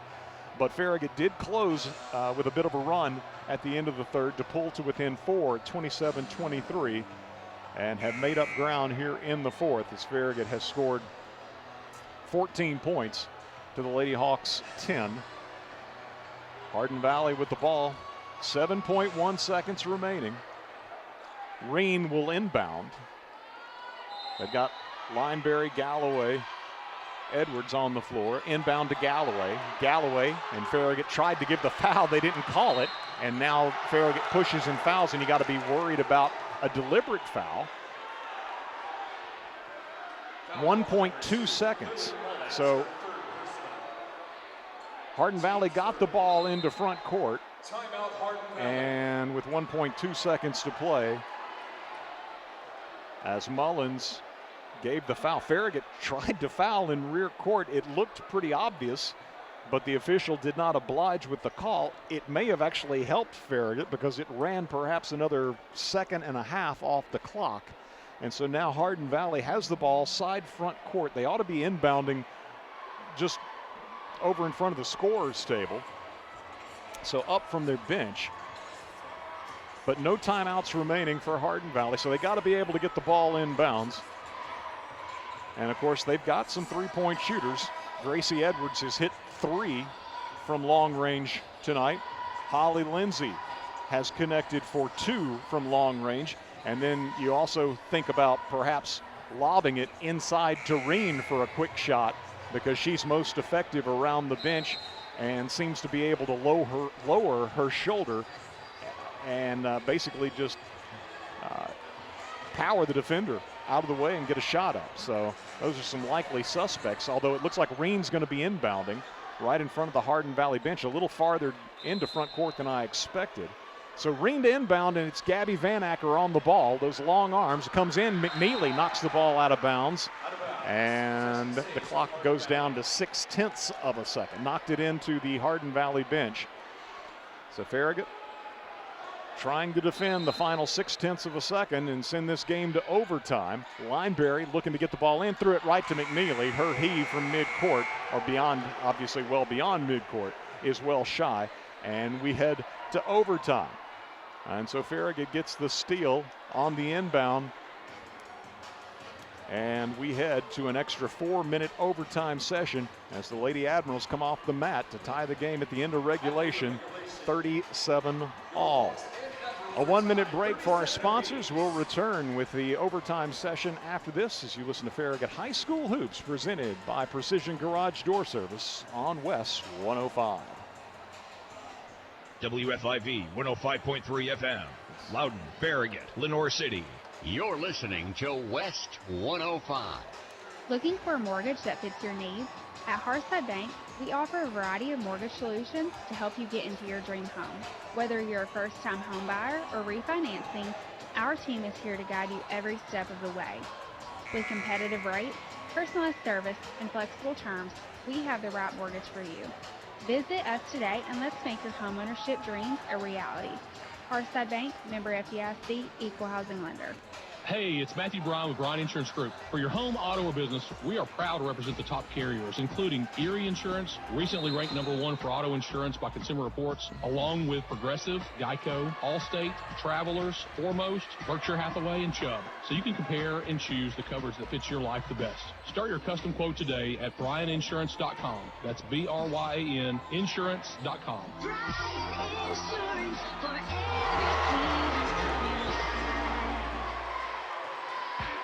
First possession of overtime. It's a jump ball, and the first possession goes to Farragut as KJ McNeely won the jump, then found herself open on the left wing and buries a three-pointer. So Farragut right out of the gates to open this extra session. 4-minute overtime period, leads it 40-37, and Reen drives the paint for Hardin Valley and scores. She's got 15 points off the dribble.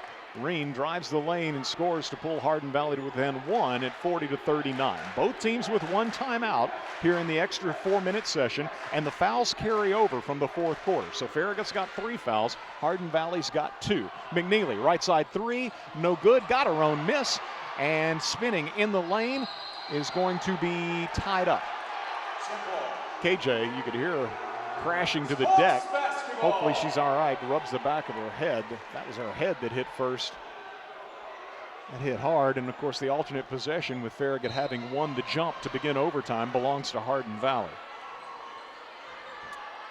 Hardin Valley trailing by 1. Galloway comes into front court. Lily Mullins, Trinity Curry, Reagan Sheridan, KJ McNeely, and Jana Carbaugh on the floor for Coach Mayfield. Reen takes the pass from Galloway. Try to return pass. Ball knocked loose, and Hardin Valley somehow grabs it back. It's been that kind of night. They flirted with turnovers repeatedly. Reen tries a 3, an air ball, and Hardin Valley will not be able to track it down. Curry with a pretty good closeout for Farragut on Reen, who appeared open to begin with. But Curry made it contested, and she missed badly, and Farragut gets the ball after it carries out of bounds. 2:25 to play in overtime. Reagan Sheridan, guarded by Galloway, moves to the free throw line, gives off to Jana Carbaugh, top of the key. Edwards on her, Carbaugh to Lily Mullins. She's guarded by Holly Lindsay. Out top to Sheridan, now to KJ. KJ bumped by Lineberry. She moves through the paint, goes to the baseline, shovels it off to Carbaugh. Farragut moves the ball around the perimeter to find Sheridan for a 3. No good. KJ going to be called for over the back on the rebound.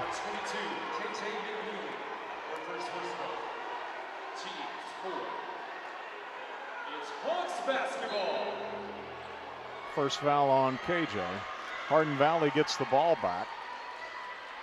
Trailing by 1. Minute 53 to go in overtime.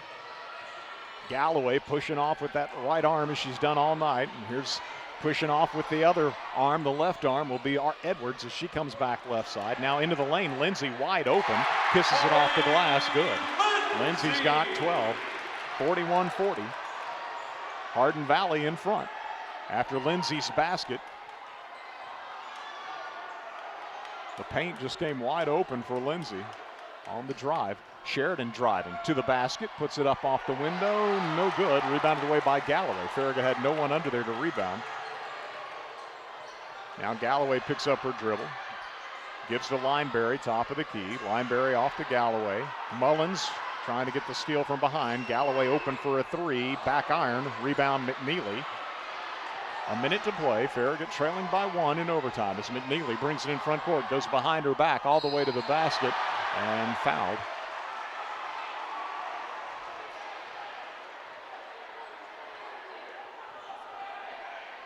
Foul on Audrey Reen. I think it's her first. At the line, KJ McNeely, 2 shots. KJ to shoot a couple.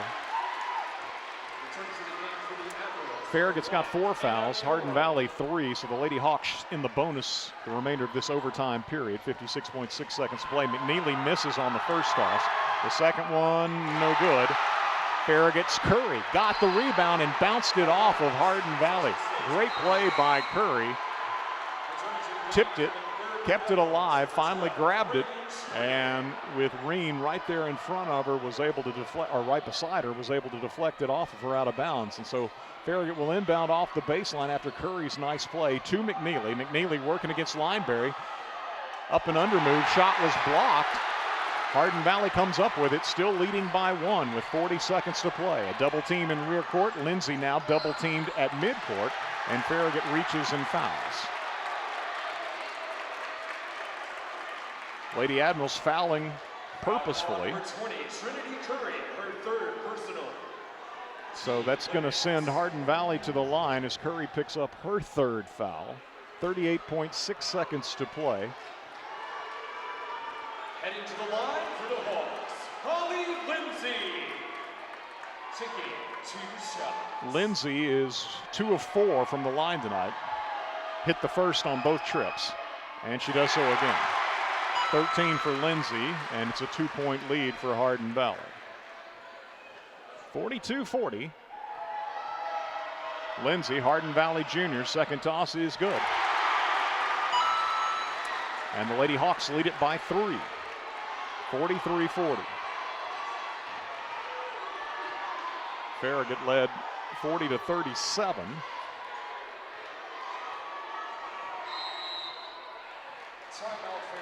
Farragut's going to use a timeout.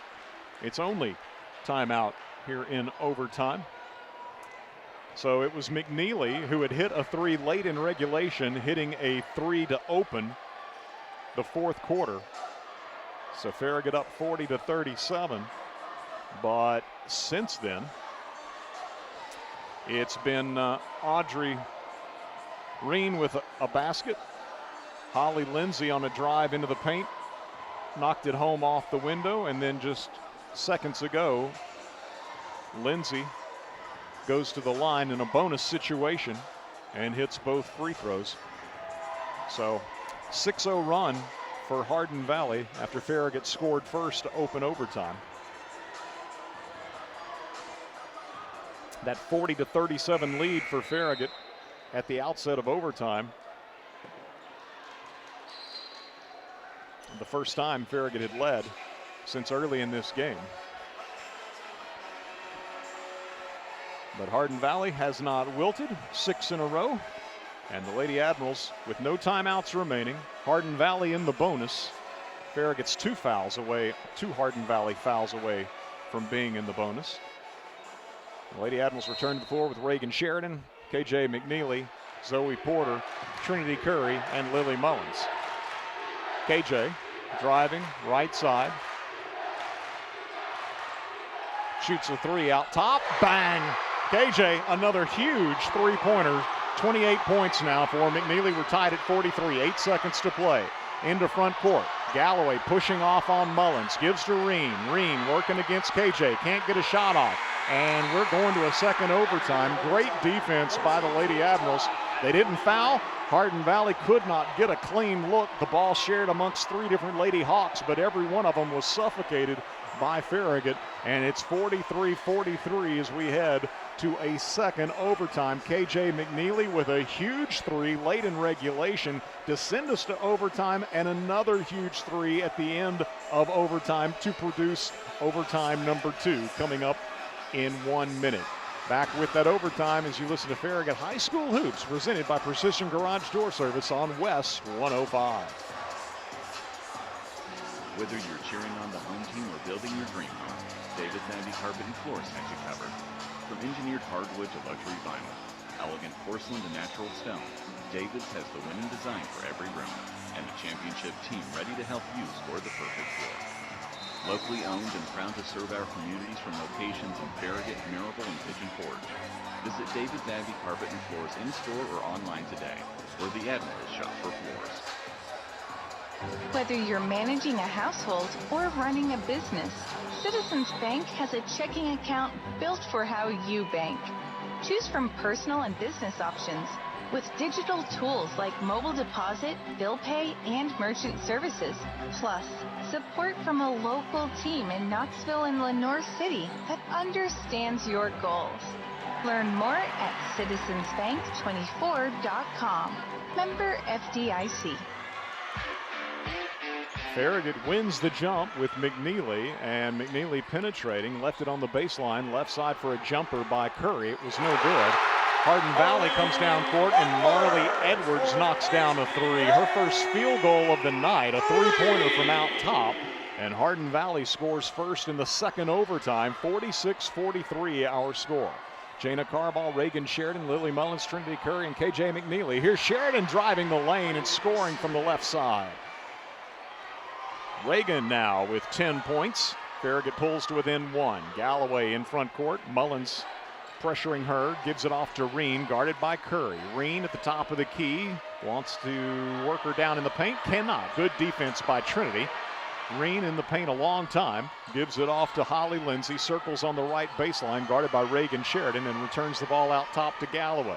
Mullins trying to stay in front of her as Galloway continues to push off with the right arm. Now pushing off on the left side, Marley Edwards. They're going to call Mullins for the foul. Blocking foul called on number 2, Lily Mullins. That is her 4th personal foul. So the fouls continue to carry over from the fourth quarter to overtime and now into the second overtime. So Hardin Valley's in the bonus. Farragut's 2 fouls away from a bonus situation. Marley Edwards, who hit the big 3, her first field goal of the ball game to get the second overtime started at the line, and the clangs it off the back of the iron, no good. She's now 1 of 3 from the line tonight. Second one is no good, and Trinity Curry grabs the rebound for Farragut. Lady Admirals trailing by 1 as KJ McNeely brings the ball towards front court, guarded by Holly Lindsay. Curry, high screen, McNeely driving left, steps through 2 defenders, missed on the shot. And then they call Farragut for a pushing foul after the miss. Foul called on number 20, Trinity Curry. That is her 4th. That'll be the 4th foul on Curry. So Lily Mullins and Trinity Curry now have 4 fouls apiece. Elena Lineberry. And Elena Lineberry 2 shots. will shoot a pair. Lineberry short on the first one. Lineberry, a sophomore, 2 points in the ball game. That was her first free throw attempt. Second toss, good. Lineberry hits 1 of 2. 47-45, Hardin Valley leading with 2:15 to go in our second overtime. KJ McNeely bringing the ball in front court. Still guarded by Holly Lindsay. Top of the key to Trinity Curry. Reen on her. Back to McNeely left side. Good screen by Curry. They look for the pick and roll. Curry got the pass from KJ but mishandled it. Grabs it back, gives to Sheridan. Baseline jumper, good by Reagan. And a whistle, an and one opportunity for Reagan Sheridan. That worked out to Farragut's advantage, that the pick and roll ball was mishandled momentarily. And the foul is on Lineberry. It'll be her 4th. First Lady Hawk to pick up a 4th foul. Big basket by Reagan Sheridan. Now the and one good. So Reagan with 13, and Farragut goes in front 48-47 on the 3-point play by Reagan Sheridan. 1:50 to play. Both teams now in the bonus. Hardin Valley with 2 timeouts, having not used theirs in the first overtime. Farragut with 1, and there's one of the timeouts being used now. Hardin Valley, like Farragut now, with 1 timeout remaining. Again, both teams in the bonus. Hardin Valley in possession of the ball, with Farragut leading 48-47. KJ McNeely, 28 points tonight. Reagan Sheridan has made some big baskets in the 4th quarter, a 3-pointer. And here in the second overtime, Reagan with a driving basket, and then a short little jumper on the left block after the ball was knocked loose from Trinity Curry on a pick and roll.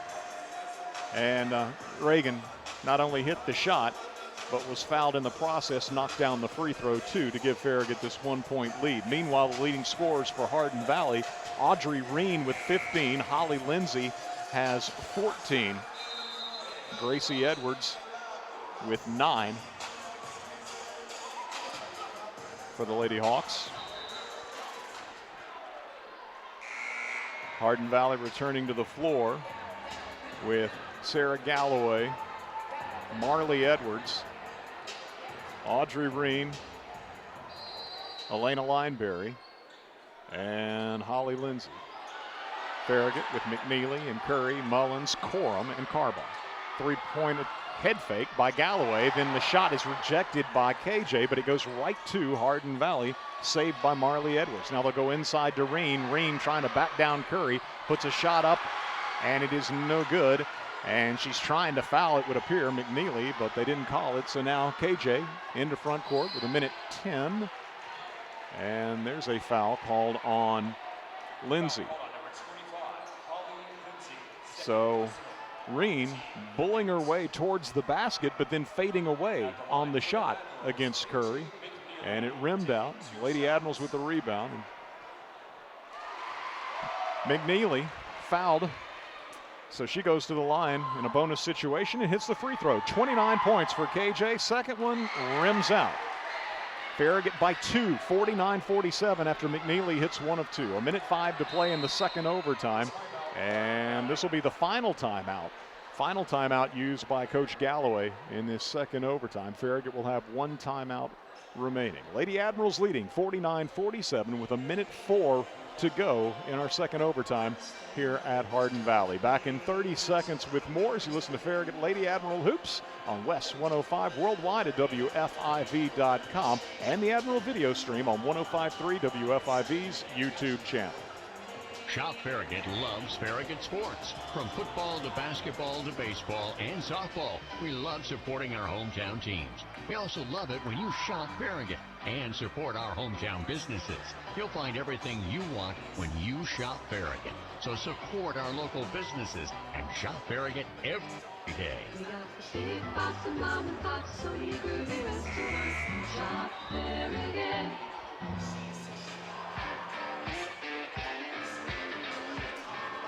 49-47, Farragut by 2 with 1:04 to go in the second overtime. Hardin Valley with the ball side front court. Lady Hawks do not have any timeouts remaining.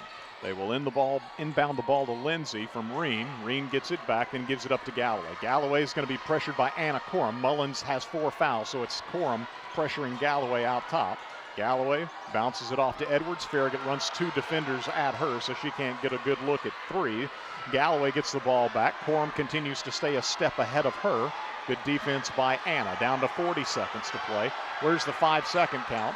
They give it off to Reen. Reen guarded by Curry, got around her, and then threw it in traffic. Somehow it made it to Lineberry. Galloway's going to take a pass at the free throw line. Shot no good. Lineberry with a putback, no good, and Curry blocked the shot. And then reaching in and tying up Trinity was Audrey Reen. Possession arrow is to Hardin Valley. Great job by Curry defensively to not foul but block the shot of Lineberry after Galloway missed on the free throw jumper. Now Galloway to inbound. Reen was able to tie Curry up. Inbound, Corum swats it away. They tried the diagonal pass in on the right wing to Marley Edwards, and Corum responded, knocking it into the Hardin Valley student section down below. So the Lady Hawks with Reen to inbound. Lobs it into Marley Edwards. Edwards guarded by Jana Carball. 20 seconds to play. Farragut up by 2. Lindsay comes around, takes it, gives to Galloway. Galloway going back left, reverses. Left side will go to Edwards. Edwards on the baseline, kicked it out of bounds. Lily Mullins with the pressure defense on Marley Edwards, and she kicked the ball out of bounds. Farragut's basketball with 8.2 seconds to play in the second overtime as Mullins looking to get it in bounds. But first, Coach Mayfield will use a timeout. And so now the Lady Admirals out of timeouts, as are the Lady Hawks. But Farragut with a 2-point lead will have the ball on the baseline in rear court, leading by 2. 8.2 seconds to play. Lady Admirals playing from behind almost the entire night, tied the game 3 different times in the fourth quarter, sent the game to overtime at 37-37. A 3-pointer by KJ McNeely gave them a 40-37 lead early in the first overtime, but then a 6-0 run by the Lady Hawks had Farragut in trouble. Farragut rallied, however, to force a second overtime. 43-43, the score after the first overtime session. And here in the second overtime, Reagan Sheridan with 5 points. KJ McNeely, 1 of 2 at the foul line. Lady Hawks with a 3-pointer by Marley Edwards, but only 1 of 4 from the foul line in this second overtime are the Lady Hawks of Hardin Valley. Lily Mullins has 4 fouls. Trinity Curry has 4 fouls. Mullins will be on the floor here, as is Curry. Of course, Farragut offensively here, just trying to get the ball inbounds. Reagan Sheridan into McNeely. They didn't foul her. Gives it back to Sheridan, and now they will foul Sheridan with 4 seconds remaining. Intentional foul called on number 12, Sarah Galloway, her second personal. Team limit. Galloway's second. Lineberry for Hardin Valley has 4 fouls. As I mentioned, Trinity Curry and Lily Mullins, 4 fouls for Farragut. So Reagan Sheridan, big second overtime. Let's see if she can continue that. Free throw, no good. So Reagan's now 2 of 5 from the foul line tonight. Farragut, they can hit this as long as they don't foul a three-point shooter. We're going to do no worse than a third overtime, and she does. She hits it. 14 points for Reagan. Hits 1 of 2 free throws. It's 50-47. Galloway in front court. Let's fly with a three. No good. And the Lady Admirals find a way in 2 overtimes to knock off Hardin Valley 50-47. Farragut improving to 13-8 overall, 6-1 in district play. And the Lady Hawks, valiant in defeat, are now 9-11 overall, 2-5 in district play. Clutch plays throughout and down the stretch. KJ McNeely, can't say enough about how she kind of put Farragut on her back tonight and willed them to this win. But Reagan Sheridan also stepping up absolutely huge in the second overtime. Lily Mullins, Anna Corum, Trinity Curry all come to mind when you think about big defensive plays, in particular in that second overtime. And so it's Farragut able to pull it out, 50-47 in 2 overtimes. Boys have taken the floor. They're warming up for their big matchup that is some 15 minutes away from the introduction of the starting lineups.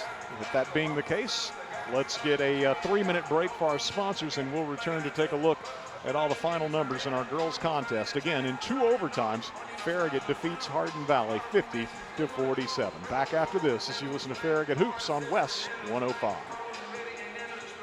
Where do you go for shrimp straight from the Gulf, wild salmon, and the best clam chowder in the South?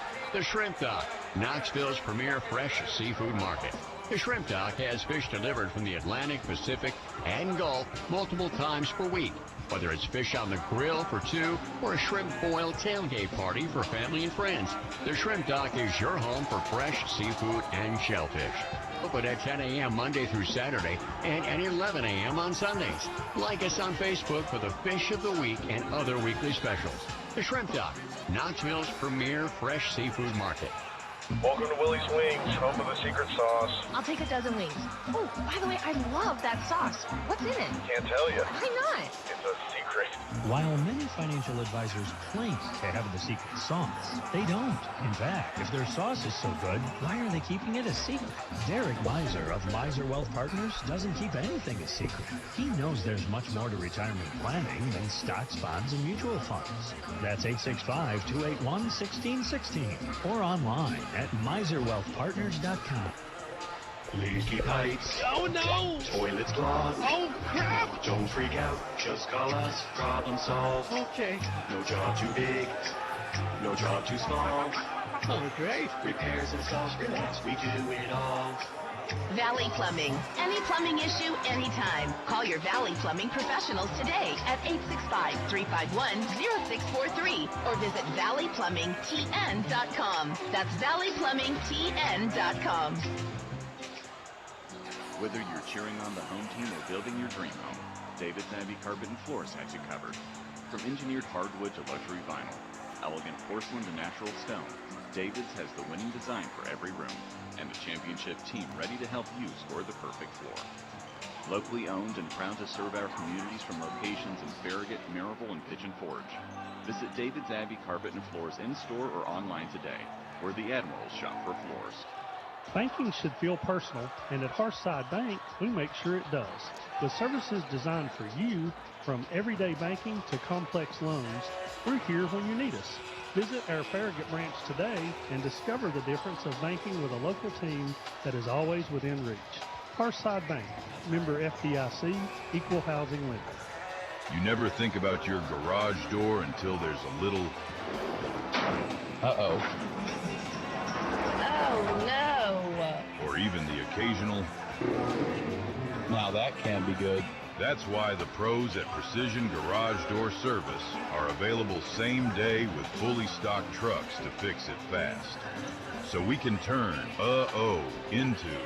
Oh my, wow. Precision Garage Door Service, the name you can trust.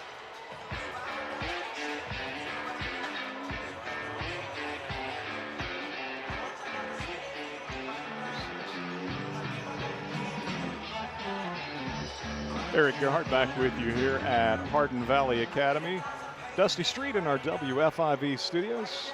And behind the camera, Nick Blankenship, if you're watching the Admiral video stream on 105.3 WFIV's YouTube channel. Nick tells me the bit rate has been fluctuating wildly tonight, so the video stream has been a bit inconsistent, but we just have to stick with it, getting some interference here in the gym at Hardin Valley, so apologize for that. But of course, you can always listen anywhere you might be around the world, WFIV.com. Your FM dial, of course, FM 105.3, West 105. And again, the Admiral video stream just kind of a little bit hit and miss tonight on how fluid it has been with the bit rate kind of all over the place. But Farragut's Lady Admirals battled back. They trailed almost the entire way, end up winning in double overtime by a final of 50-47. Coach Mayfield up to join me. Hadn't yet gotten a chance to run down the numbers so quickly. I'll tell you, it was 13-7, Hardin Valley leading after one. A 13-0 run by the Lady Hawks after Farragut opened the game on a 6-0 lead, with a 6-0 lead on 2 threes by KJ McNeely. It was 21-13, Hardin Valley by 8 at halftime. Both teams held to single digits in the second quarter.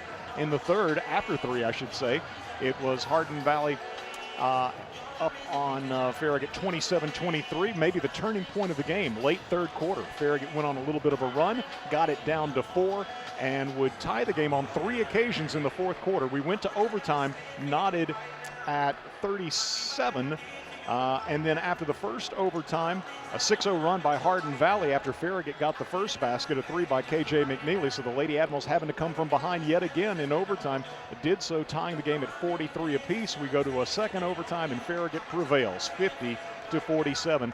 I had the Lady Admirals with 8 turnovers tonight, Hardin Valley with 12. Looking at the individual scoring for the Lady Hawks, Gracie Edwards, 9 points on 3 threes. Marley Edwards, 1 of 4 from the line, 1 3-pointer, 4 points from Marley Edwards. Sarah Galloway with 2 points. Elena Lineberry, 1 of 2 from the line, 3 points tonight. Holly Lindsay, 4 of 6 from the line. She had a couple of threes, right? Yes, 2 threes tonight for Lindsay. It was Audrey Reen in the post for Hardin Valley, 2 of 2 from the line, 1 3-pointer. She finished with 15 points. So Hardin Valley shoots 8 of 14 from the foul line and had 7 threes. For Farragut, Reagan Sheridan came up absolutely huge late, scoring 6 of her 14 in the second overtime. She was 3 of 6 at the foul line this evening, 1 3-pointer for Reagan. Let's double check that. That's accurate. That was the big one in the fourth quarter. She and KJ with threes late that helped get Farragut to overtime. It was Jana Carball with a single basket tonight, a third quarter 3-pointer. Trinity Curry with 2 points. KJ McNeely was lights out tonight, 4 of 8 from the foul line, 6 3-pointers, and every time Farragut needed a big basket in fourth quarter or in the first overtime, it seemed like it was KJ to the rescue. She finished with 28 points. Raina Stiles, 2 of 2 from the line, 2 points tonight, as Farragut shoots 9 of 16 from the foul line, 56%, and 8 3-pointers. So pleased to be joined by Coach Mayfield. And Coach, you were saying after the Bearden game the other night that Bearden was just tougher than Farragut. I thought the girls showed some real toughness tonight. When it's obviously not your night, you're playing an inspired team, but somehow, almost despite yourself, you find a way to win the ball game.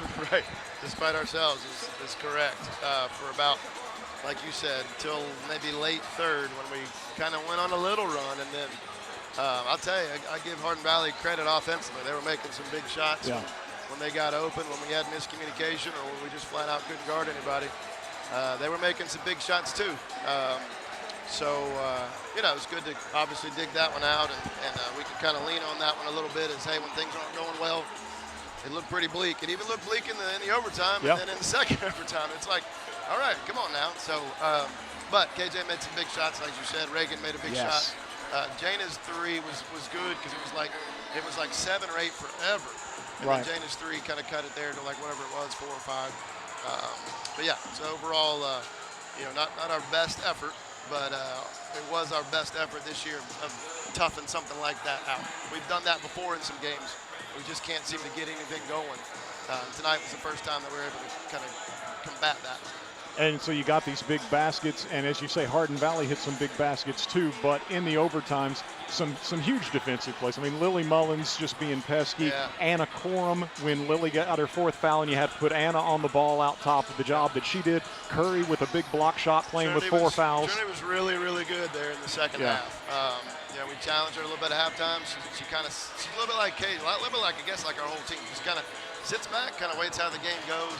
We'd like for her to have that mentality from the beginning. But yeah, she was a major factor. I think their post 34 had 11 points, I think, at halftime. Right. And you said I think she had 15.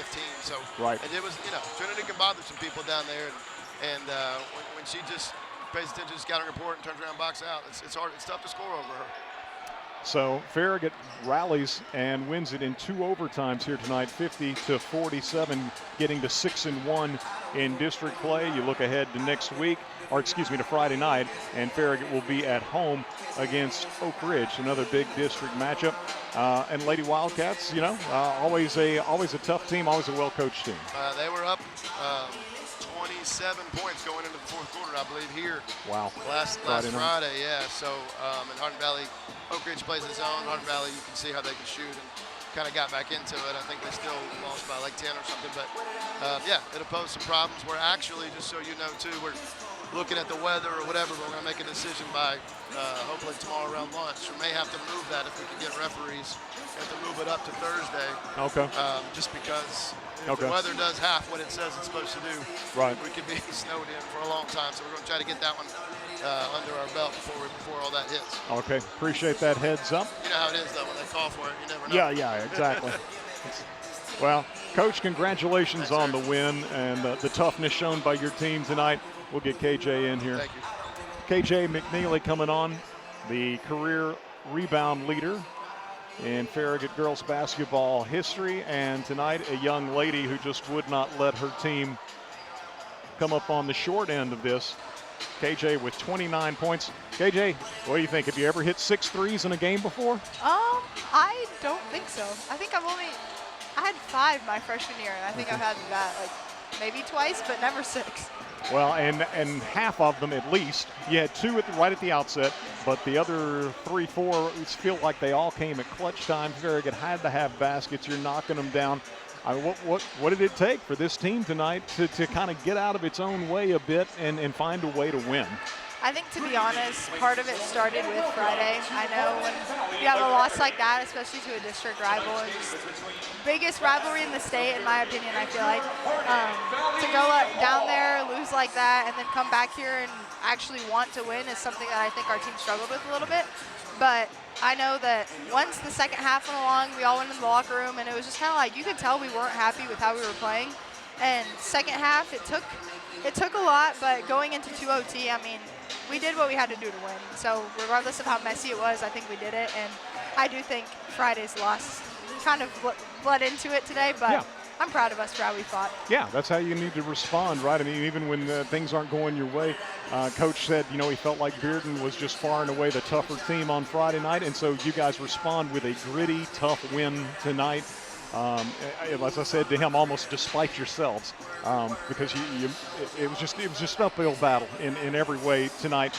But I was thinking, you look back, you played well against Bearden on Friday night, and it's one point tonight. You had the lion's share of the points, and it's like somebody needs to step up and help KJ out in the scoring.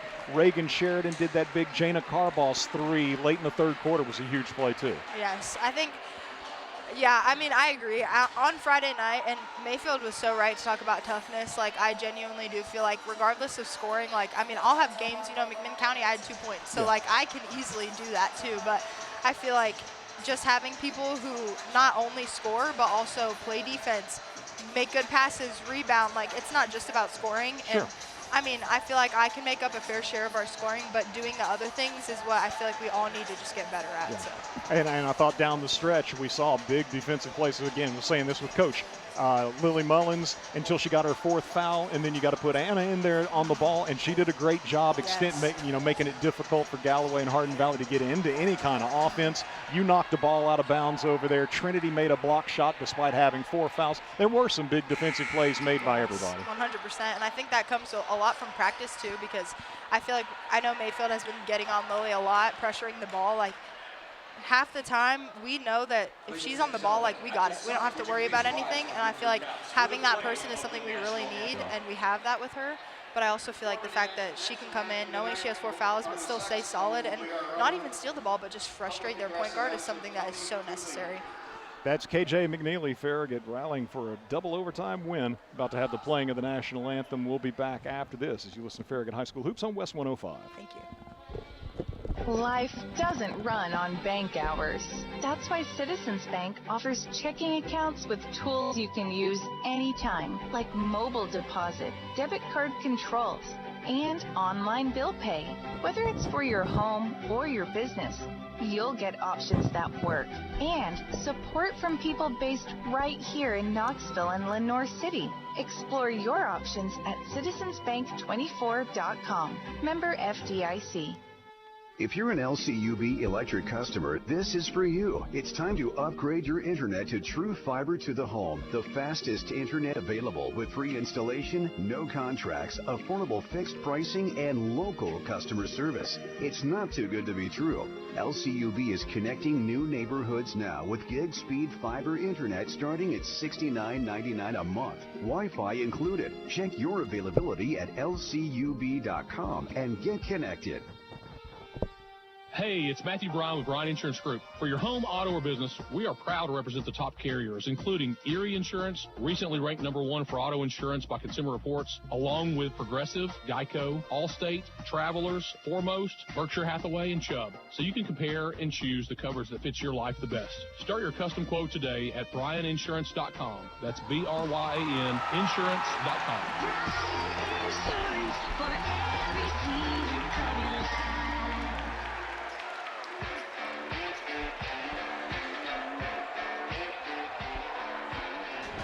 After a saxophone rendition of the national anthem here at Hardin Valley, we're set for the introduction of the starting lineups in our boys contest. The Lady Admirals victorious in double overtime, playing from behind almost the entire way. They win 50-47. Congratulations on a gutsy win tonight. If it wasn't always a thing of beauty, it was a gutsy win by Farragut as they improved to 13-8 overall, 6-1 in the district. Now boys set for action. And the Admirals in the Road Navy being introduced first. It'll be for Coach J.P. Burris, number 2, Dan Lanning. Number 10, Reed Vining. Number 11, Britton Lewis. Also number 20, Aiden Foshi. And rounding out the all-senior starting lineup for Coach Burris, number 23, Parker Lane. Farragut 14-7 overall, 4-2 in the district. Hardin Valley Academy. Hardin Valley 12-8, 2-4 in the district, but they've won their last 2 district games. 79-61 a week ago, they defeated Ray County here at Hardin Valley Academy, and another home game on Friday night, a win over Oak Ridge, 70-63. So the Hawks playing their best basketball, and Farragut looking to bounce back after a 71-31 drubbing at Bearden Friday night. It'll be number 0, Kamani Smith, a 5'11 freshman. Number 3, Christian Oliver. Number 5, Mike Fritz. Number 13, Colin Jernis. And number 32, Jack Sparks. I'm not sure what happened to the introduction of the starting lineups, but I can't say that I missed it.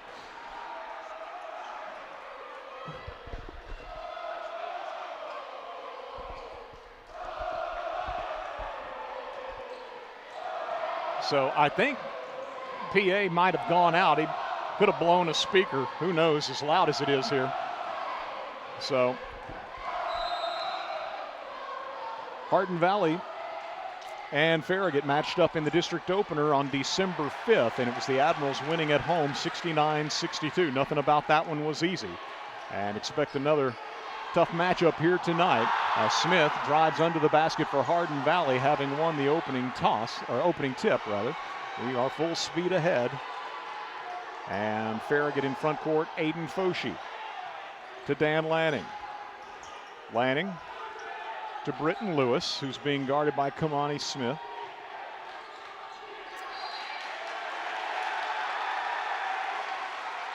Make no mistake, no doubt about it.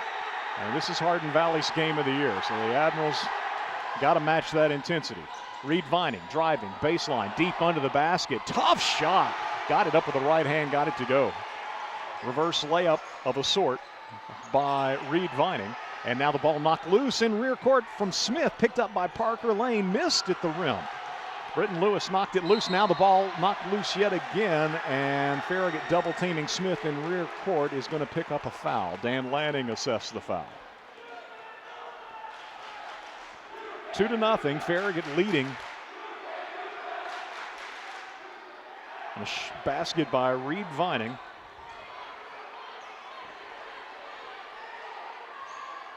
Kamani Smith works off the screen set out high by Jack Sparks.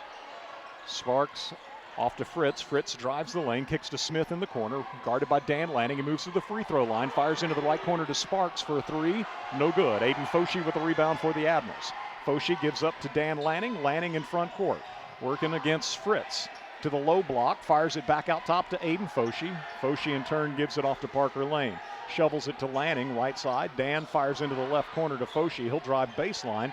Back out right side, Parker Lane, three-pointer, no good. Foshee, an offensive rebound, circles out high, fires down low. There's a cutter, Parker Lane for the layup, good.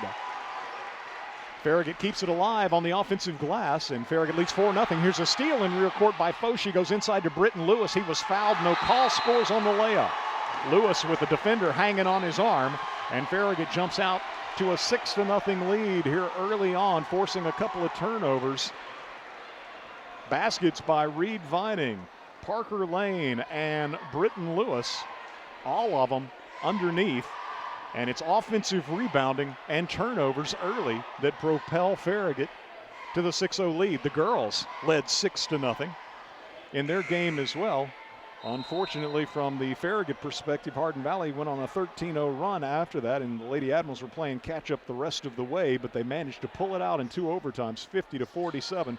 Appreciate Coach Mayfield, as always, coming up and chatting afterwards, as well as one of the all-time greats in this Lady Admiral program, leading rebounder, career rebounder in school history, KJ McNeely. Hardin Valley with the ball coming out of the timeout by Coach Andy Arndt. And Farragut steals it away in front court. Ball taken away from Colin Dernis by Parker Lane. And then as Farragut brings the ball up court, Dan Lanning has the ball knocked away from behind, out of bounds by the reaching Mike Fritz.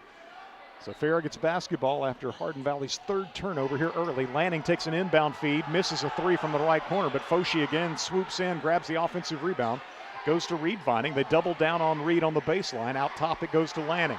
Lanning looked like he was being hacked, gives it off to Vining. Vining spinning in the paint. Tough shot off the window, good, and he's fouled. Vining just bulls his way to the basket, and the foul committed by Jack Sparks. An N1 opportunity for the Admirals.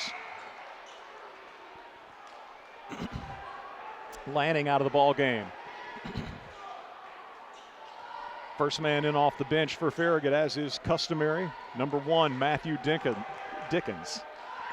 Reed Vining, free throw, good as he completes the three-point play, and the Admirals lead 9-0. And now ball thrown away on the inbound. Farragut again effective with its press. And so that's going to be turnover number 4 for Hardin Valley. 9-0, Farragut leading. Matthew Dickens inbounds to Aiden Foshee. Foshee gives it off to Parker Lane. Lane guarded by Kamani Smith, talented freshman who had 18 points against the Admirals in the first matchup. Much of that in the third quarter.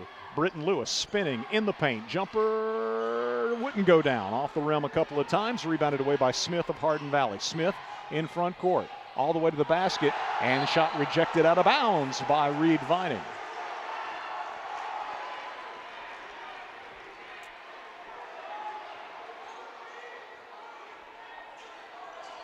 Inbound feed.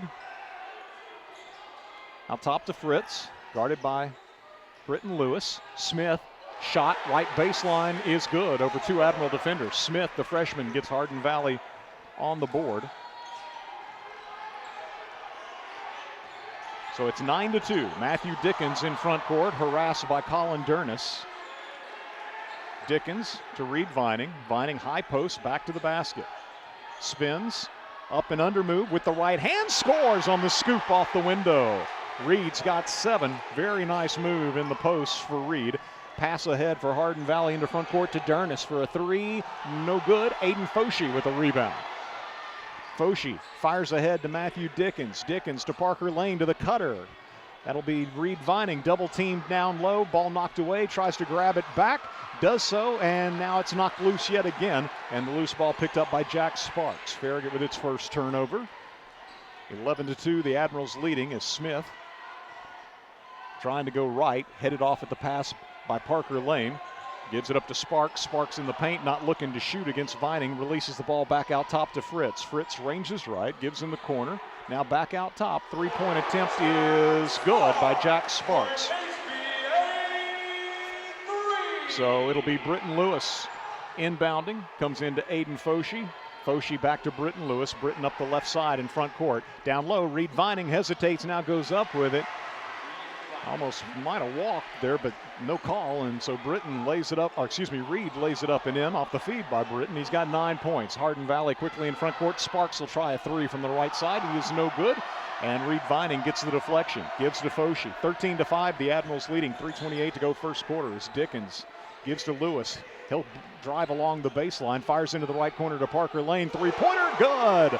Wide open in the right corner. Parker Lane, Britton Lewis with the baseline drive and assist. 16-5, Farragut leading as Hardin Valley in front court with a 3-point attempt by Fritz. Short, Reed Vining grabs the miss. Foshee with the ball. Up the left side in front court, ahead to Vining. Vining straight to the basket, scores. Vining's got 11, and the Admirals with an 18-5 lead. Hardin Valley in front court, it's Smith. Top of the key, crossover, fires left corner, Sparks, 3-pointer, no good. Farragut with a rebound, Matthew Dickens. He was shoved in the back on the rebound, no foul call. Now Britton Lewis works around a defender all the way to the rim, shot no good. Reed Vining collects the miss, no good. How about Reed one more time? You bet. Reed Vining, a monster on the boards, has 13 first quarter points, and Farragut leads 20-5. Double team in rear court, they get it off to Mike Fritz. Fritz into front court to a driving Colin Dernis, and he scores on the drive. 20-7, Farragut by 13. Parker Lane to Aiden Foshee into front court to Reed Vining. Britton Lewis down low, pushed in the back by Smith. Wheels, puts it off the window and scores. Britton with the basket. He's got 4. 22-7. Hardin Valley throws it away against the Farragut press. That'll be 5 turnovers for the Hawks as Farragut will sub into the ball game. Aiden Foshee and Reed Vining out of the ball game. Farragut subs in Connor Eberly, Alex Evans, and Farragut is going to use a timeout. The Admirals use a timeout, a 30-second timeout, it would appear, as both teams remain standing. So what a start for the Admirals, and it's been all about offensive rebounding and forcing turnovers out of the Hawks. And Hardin Valley, to a large degree, it's just almost exclusively 3-pointers. So they've been jacking them up, and they've not been going down. They've hit one. Jack Sparks knocked down a 3, but the other baskets were on drives to the rim, and those have been few and far between, with Kamani Smith and Colin Dernis both scoring for the Hawks. Meanwhile, Farragut led by Reed Vining's 13 points. Parker Lane's got 5, and Britton Lewis with 4. 22-7, the Admirals leading and with the ball. Dan Lanning back into the ball game for the Admirals. Had Lewis on the pick and roll, but couldn't find him in a timely manner, so gives to Parker Lane, who gives off to Connor Everly. Out top, hands to Matthew Dickens. Dickens into the corner. Parker Lane, 3-pointer. Bang! Parker knocks down his second 3. He's got 8. The Admirals lead 25-7. Long pass ahead to Fritz. Farragut steals it. Connor Everly with the steal. Dan Lanning got away from the defender going behind his back. Lanning into front court. Fires to Britton Lewis. Left side 3 for Britton. No good. Parker Lane undercut on the rebound. Got it in the corner. Drives baseline. Fires it out top to Connor Everly. Back to Parker. Farragut needs to kind of collect itself a little bit. Parker got away from Smith into the paint. Driving shot rejected away, but out of bounds to the Admirals. Minute 7 to go in our opening quarter, and Farragut leading 25-7. Reed Vining in for Britton Lewis as he gets his first breather. Kamani Smith out of the ball game for Hardin Valley. Graham Colorado checks in. Dan Lanning to inbound for the Admirals from the baseline right. In it comes to Connor Everly on the right wing. Both teams man-to-man and pushing the tempo at every opportunity. Reed Vining in the lane. Shot was missed, but the ball down low was picked up by Everly. His shot no good, knocked out of bounds. No, they'll call a foul, I believe, on Reed Vining. It'll be his first and the team's second. 53 seconds to go, opening quarter. Into front court for Hardin Valley, Christian Oliver. Oliver looks for the baseline cutter, C.J. Martin. Over on the right side, it'll go to Graham Colorado. Back left, three-point attempt from the corner is going to be good by Hunter Radcliffe. Well, I was hoping he'd blown a speaker, but apparently the battery just went dead in the wireless mic during the introduction of the starting lineups. That'll be a foul out top on C.J. Martin. 25-10. Farragut.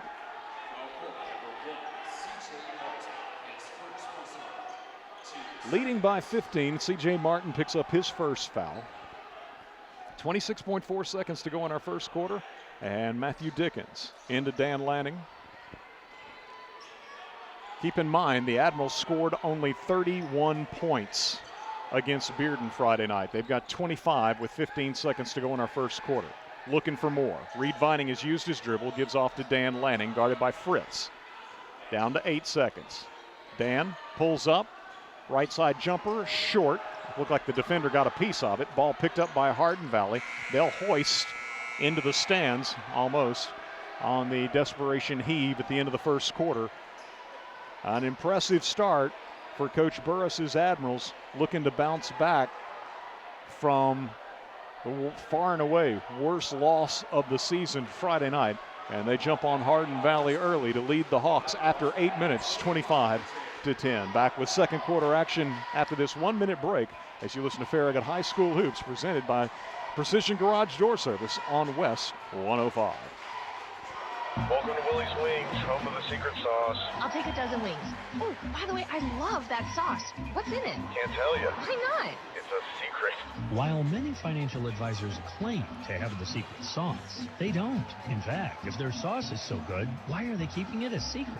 Derek Miser of Miser Wealth Partners doesn't keep anything a secret. He knows there's much more to retirement planning than stocks, bonds, and mutual funds. That's 865-281-1616 or online at miserwealthpartners.com. Shop Farragut loves Farragut sports. From football to basketball to baseball and softball, we love supporting our hometown teams. We also love it when you shop Farragut and support our hometown businesses. You'll find everything you want when you shop Farragut. So support our local businesses and shop Farragut every day. We got the big box of mom and pop, so many groovy restaurants. Shop Farragut. Admirals make the extra pass on the first possession of the second quarter. Britton Lewis driving the baseline, finds Aiden Foshie in the left corner. He knocks down a three, his first of the ball game.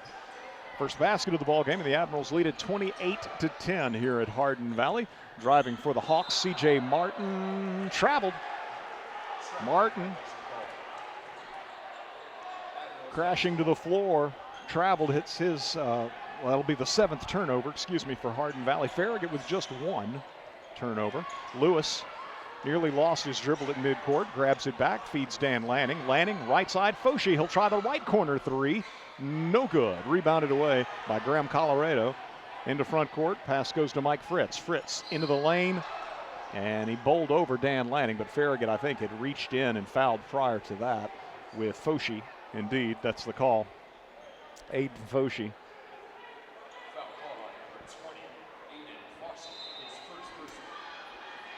Picks up his first foul, and the Hawks inbound off the baseline to Hunter Radcliffe, guarded by Parker Lane. Moves to the wing, now out top. Gives the ball off to Fritz.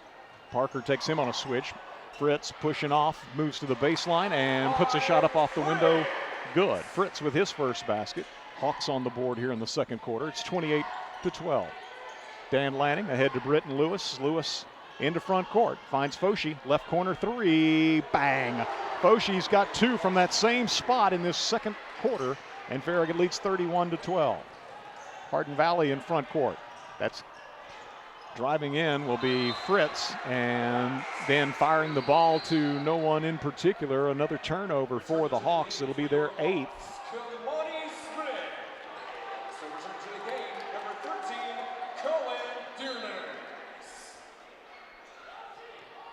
Farragut inbounding into Lanning. Lanning to Britton Lewis. Lanning got around the defender with the right hand at the rim. No good. Reed Vining with the putback. Vining picks up where he left off in the first quarter, owning the offensive glass. He's got 15 points and Farragut leads 33-12. That's got to be a charge. Dan Lanning takes the charge on the baseline drive by Mike Fritz. And another turnover for Hardin Valley as Fritz commits his first foul and the 9th turnover for the Hawks. Into the ball game for Hardin Valley returns Jack Sparks and Colin Durness. Farragut with the press, throw it over the top to Parker Lane. Lane to the basket, scores against Kamani Smith. Parker's got 10, and the Admirals lead at 35-12. Driving the lane, Jack Sparks missed at the rim. Farragut gets the rebound. Looked like it was going to be a clear path. Reed Vining came over late and provided a little bit of resistance, producing the miss. Here's Lanning, three-pointer, right side, up and over the backboard. It'll go to Hardin Valley. Hawks with the basketball in front court. Driving left side, Ratcliffe. And whistle and a foul on Lanning. That'll be the second foul on Dan. He'll check out of the ball game. Matthew Dickens back in. 5:36 to go until halftime. Farragut in complete control. Here's a three-pointer by Ratcliffe. No good. Rebound tipped. Vining gets the deflection for Farragut. Gives to Foshi, who then goes to Parker Lane over on the left side. Parker into front court. Picked up by Durness, Left side, Britton Lewis. Lewis along the baseline. Fires cross court into the right corner to Matthew Dickens. Three-pointer, good. First basket of the ball game for the junior Dickens. And Farragut leads 38-12. Into front court, Smith for Hardin Valley, driving on Dickens, pulls up, fires into the left corner to Sparks. Sparks moves to the elbow, shovels it back off to Smith. Down to the baseline, working against Dickens. Back out top to Sparks for a three. No good. Tip, and Britton Lewis comes up with a basketball for the Admirals. 4:47 to go, first half. Lewis in front court for the Admirals. Gives off to Dickens. Guarded by Smith. Farragut 31 points Friday night in a loss at Bearden. 38 points here, not even midway through the second quarter at Hardin Valley. Britton Lewis, right wing. Pick and roll action with Reed Vining. Vining down low with the ball, looking for somebody open, finds Parker Lane, top of the key. Three, it's good. Parker with 13 points. That's his fourth three-pointer, and the Admirals lead at 41-12. Driving goes Graham Colorado all the way to the baseline. Ball knocked away by Dickens, picked up by Foshi, ahead to Britton Lewis. He lost the dribble, however, and Hardin Valley takes it back. The Hawks take it back as Smith for the Hawks, spinning in the paint, pushing off against Parker Lane, gives it back out top for a three. That's an air ball and out of bounds. Colin Durness draws no iron on the three from out top on the left side, and Farragut gets the ball back. Alex Evans into the ball game for the Admirals, number 32, the 6'4 sophomore, joining Foshi. Connor Everly also back into the ball game. Matthew Dickens on the floor, as well as Britton Lewis.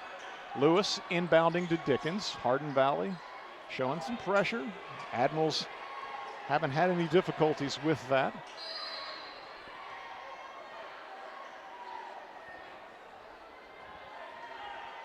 And away from the ball, Hardin Valley's Colorado whistle for a foul. Will be his second foul. the third on Hardin Valley this quarter. Farragut inbounds. Foshi open, left side three, too strong. And Hardin Valley will let it carry out of bounds. Hawks basketball with 3:34 to go until halftime. And Farragut up 41-12. The Admirals led 25-10 at the quarter break. So they've limited Hardin Valley to 2 points this first 4.5 minutes. They'll let fly with a three from out top. It is good. That's Christian Oliver for Hardin Valley, knocking down the top of the key three. Inbound feed denied by Hardin Valley as Colorado knocks it back out over the baseline, so Farragut will try again. Aiden Foshi out of the ball game. Parker Lane, a very brief breather, back on the floor for Coach Burris. Britton Lewis inbounds to Matthew Dickens. Dickens working his way up court. Fouled by Christian Oliver. Be his first and the team fourth, so the Admirals shooting free throws the rest of the half.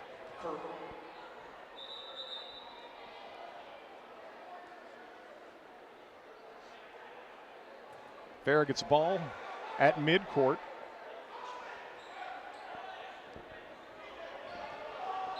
Actually, barely in front court.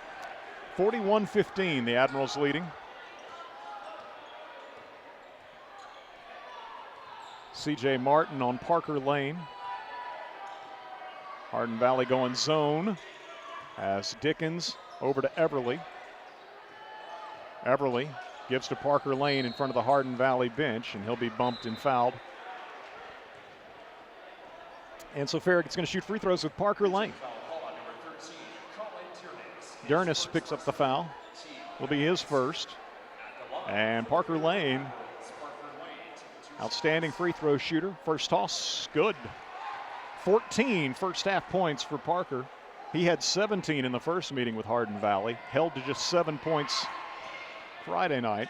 Second toss, good, 15 for Parker, and Farragut leads it 43-15. Matthew Dickens, Connor Everly, Britton Lewis, Alex Evans, and Parker Lane on the floor for Coach Burris. As he sends to the scorers table Wesley Jenkins, as well as Reed Vining.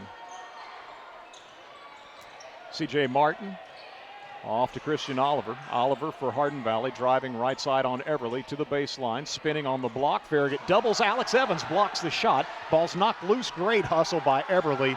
And Hardin Valley came up with a basketball. The Hawks look like they might have a numbers advantage, but Farragut recovers defensively. Into the lane goes Fritz. Fritz puts up a shot with the left hand and missed it by a mile. Farragut with a rebound. Dickens fires ahead to Everly, and we're going to have Everly crash into the floor as he collided with a Hawk. And that'll be a foul on Dernis, his second. And we'll send to the line Connor Everly. Well, I said at the outset, this is Hardin Valley's game of the year, playing Farragut at home. Packed student section. Public address announcer trying to mimic a Metallica concert. And the Admirals have answered the bell. 43-15. They lead it. Coming off an embarrassing loss Friday night, the Admirals have responded in a big-time way here in the first half against the Hawks. So at the line, Connor Everly looking to add his name to the scoring column, and the junior does so. Everly makes the free throw. He's got another one coming. Reed Vining and Wesley Jenkins check into the ball.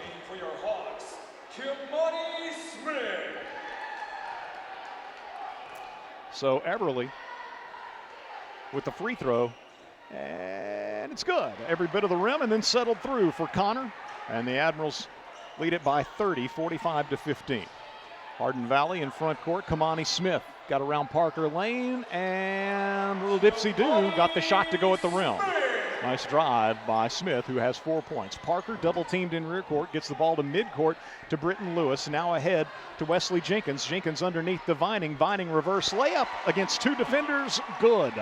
Vining's got 17. Farragut reestablishes the 30-point lead. Smith all the way to the basket, and Vining called for a foul.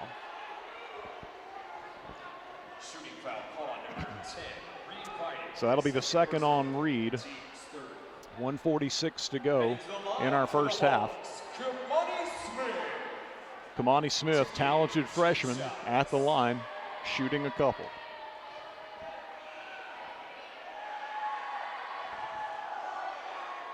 Toss is no good. Last year, Farragut won all 3 meetings. So the Admirals have won 4 in a row, because you go back to 24, Hardin Valley won both matchups. Farragut having won the earlier game this season, 69-62 on December 5th. Second toss for Smith is good. He hits 1 of 2. All time, by the way, Farragut leads the series 25-13. Connor Everly out of the ballgame. Aiden Foshee back in. So Foshee, Evans, Lewis, Jenkins, and Lane on the floor, and Farragut almost threw it away. Mike Fritz had the steal for a split second, but stepped on the sideline. Wesley Jenkins out of the game. Matthew Dickens back in for the Admirals. Parker Lane off to Britton Lewis. Left side in front of the Hardin Valley bench. Guarded there by Jack Sparks. Britton into the paint. Fires right side to Parker Lane. Good closeout by Hardin Valley Smith. Parker got away. Driving inside. No good. Put back by Alex Evans. No, but he was fouled. So Evans playing the role of Reed Vining on the offensive glass, with Reed out of the game with 2 fouls. And after Parker Lane's miss on the drive, Evans collects the rebound, was fouled, and will shoot a pair, the first of which is good. Ratcliffe back into the ball game for Hardin Valley, replacing Dernis. Second toss for Evans is no good. 1:11 to go in our first half. Into front court, Sparks for Hardin Valley with a pass to Oliver. Oliver, guarded by Foshee, moves to the free throw line, down the right side of the paint, and Foshee blocks his shot, but reached across the body to do so. And so 2 free throws coming for Hardin Valley sophomore Christian Oliver. Oliver with 3 points in the game, attempting his first free throw. Oliver with the toss, good. Oliver had 6 in the first meeting. I mentioned that Smith did most of his damage in the third quarter. He led Hardin Valley with 18 in the first meeting. Colin Dernis was in double figures with 10. Hunter Ratcliffe also in double figures with 11. Again, Farragut with a 69-62 win. Second free throw by Oliver, like the first, is good. Farragut over the top of the press to Dickens. Dickens on a breakaway, scores. Matthew Dickens with 5. Lewis, great pass on the inbound. 50-20, Farragut by 30. Smith to the basket with the left hand, missed. Lewis, the rebound, pushed in rear court. Picks up his dribble, fires to Dickens. Matthew Dickens in front court. Left side pass goes to Parker Lane, gives it back to Matthew. Matthew lobs inside to Alex Evans. Double team, finds Britton in the corner. He'll shoot the 3, no good. Rebounded away by Jack Sparks of Hardin Valley. 29 seconds to go in the half. Kamani Smith driving, step back on the baseline, left side, no good on that mid-range jumper. And then we've got a whistle and a foul on Parker, I think. Or maybe Alex Evans. 32, Alex Evans, not 23. Be his first. And it's the line for the Hawks, Hunter Ratcliffe. Taking 2 shots. So Ratcliffe, a junior, 3-pointer to his credit in this first half, with his first free throw too strong, no good. Farragut in that first meeting with Hardin Valley was led by Reed Vining, who had 20 points. Parker Lane had 17. Dan Lanning with 9. Second toss, good. So Ratcliffe hits the second one, 1 of 2 at the line. Farragut again over the top of the press, this time to Dan Lanning. Getting back Jack Sparks for Hardin Valley. So Lanning cross-court pass to Parker Lane, right side, and the Admirals look like perhaps they'll hold for a final shot. Lanning penetrates, gives to Dickens in the corner, drives baseline, and left the ball back in the corner for Lanning, who had not reestablished himself inbounds. And so Farragut with a turnover. Lanning, the first to touch it.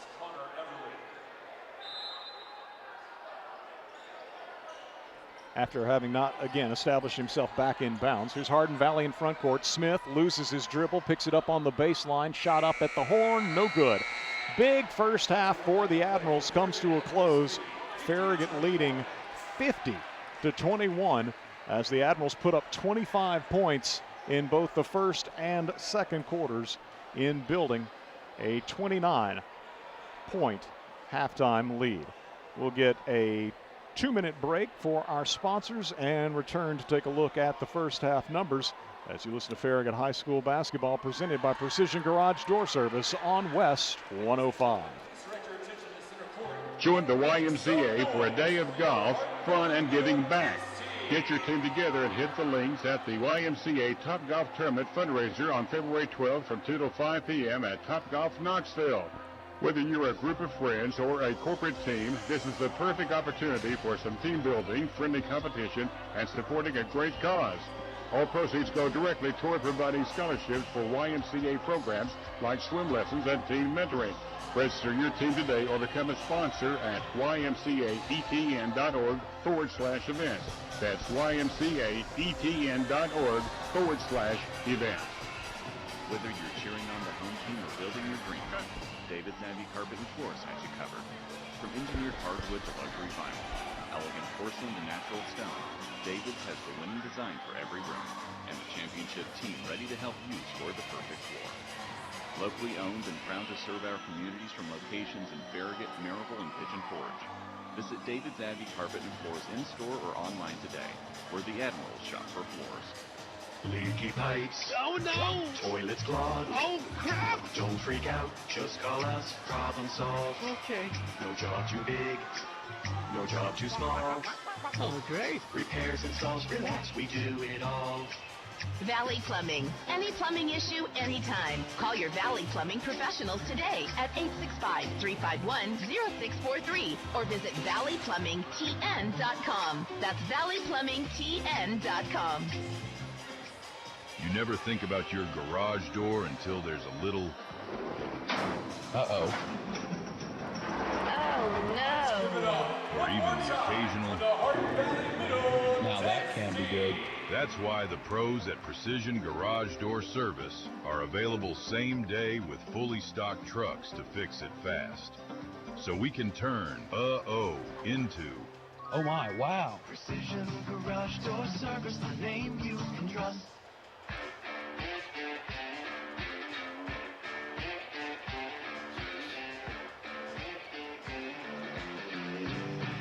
Eric Garrett back with you here at Hardin Valley Academy. Dusty Street, our producer in the WFIV studios, and behind the camera, Nick Blankenship. If you're watching the 105.3 WFIV video stream, that's Admiral Stream on YouTube.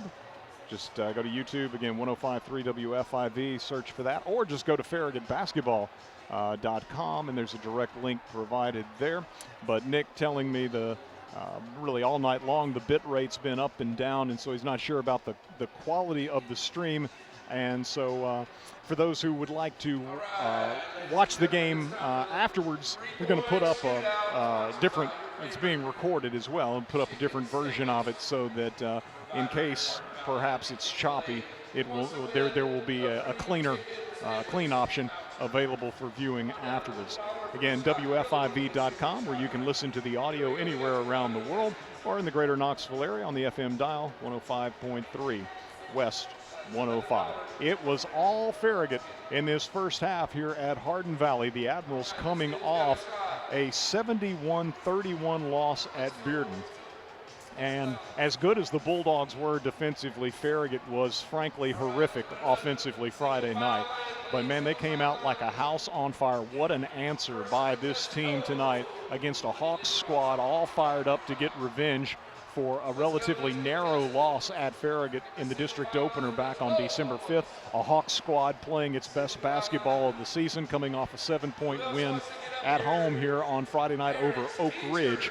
Back-to-back district wins for the Hawks. The previous win a week ago coming against Ray County. You got a full house as far as the student section is concerned for Hardin Valley. They're all hyped up, and the Admirals just came out and took it to them. led 12-0. The Admirals were up, 20-5. And it was 25-10, that 15-point cushion at 20-5. They maintained that throughout the rest of the opening quarter, so 25-10 was the score after one.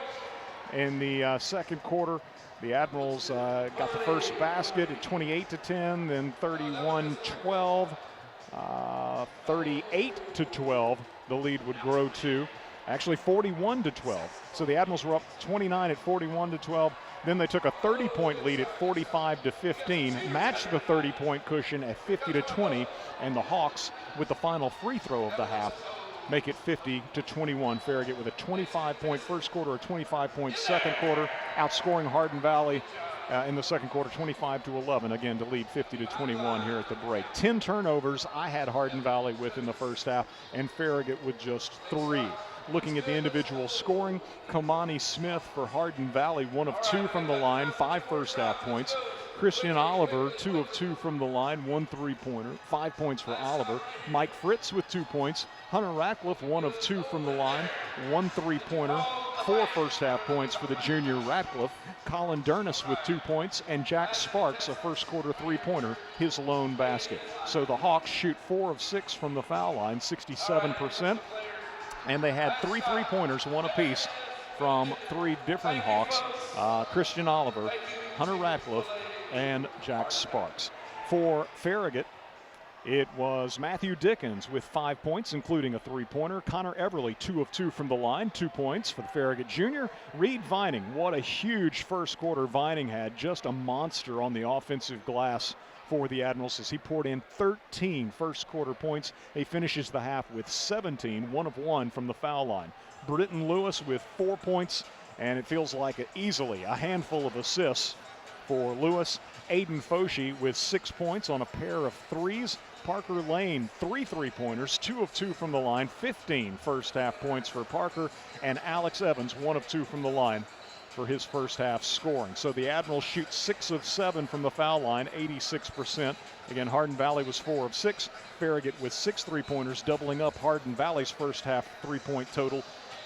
Farragut getting 3 from Parker Lane, 2 from Aiden Foshi, and a single 3 from Matthew Dickens to lead it 50-21 at halftime. Other District 4 4A matchups tonight. Lenoir City is at McMinn County, and Bearden is at Oak Ridge. Coming up Friday, perhaps Thursday, as Coach Mayfield alerted us, there's the possibility that if the forecast continues to look the way it currently does, perhaps games scheduled for Friday will be moved up to Thursday to avoid any postponements.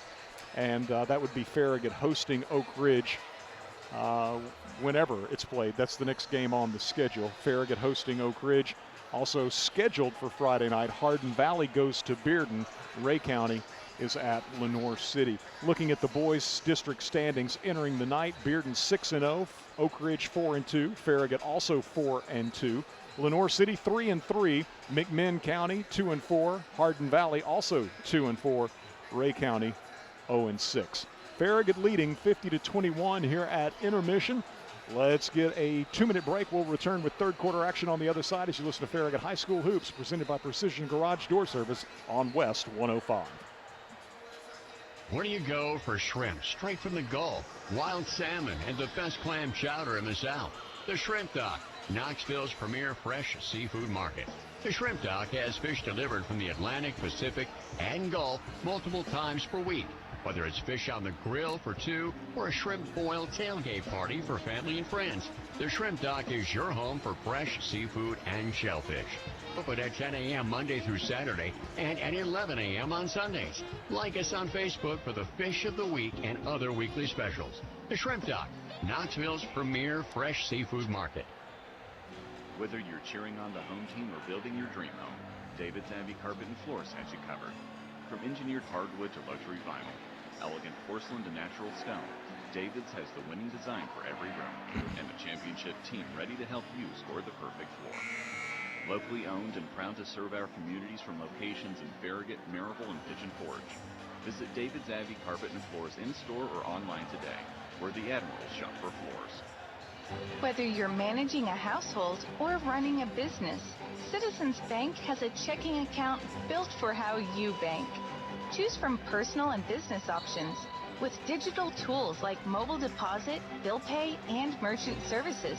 Plus, support from a local team in Knoxville and Lenoir City that understands your goals. Learn more at citizensbank24.com. Member FDIC. LCUB Fiber Internet is the ultimate neighborhood connection. Thousands of LCUB electric customers already enjoy our lightning-fast, symmetrical gig-speed fiber internet. With unlimited data, lag-free streaming and gaming, and enough bandwidth for all your family's devices. Starting at just $69.99 a month. Wi-Fi equipment included. Enjoy fixed pricing, free installation, no contracts, and local customer service. Check availability at lcub.com and get connected now.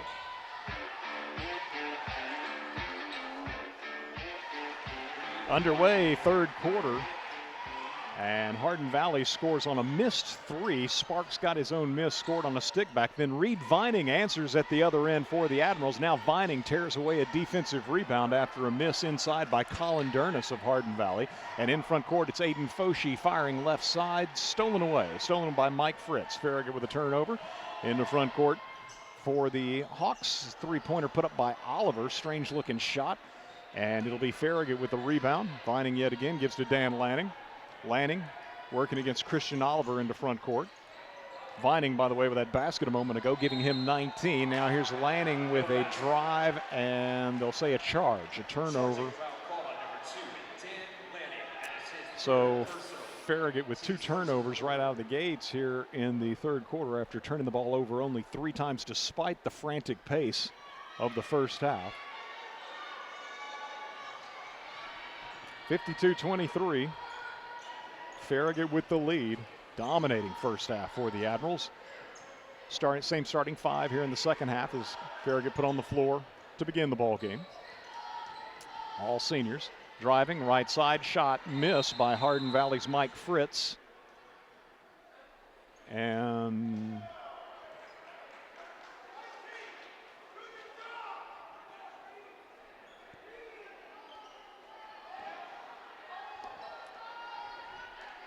think we're going to have somebody asked to leave, perhaps.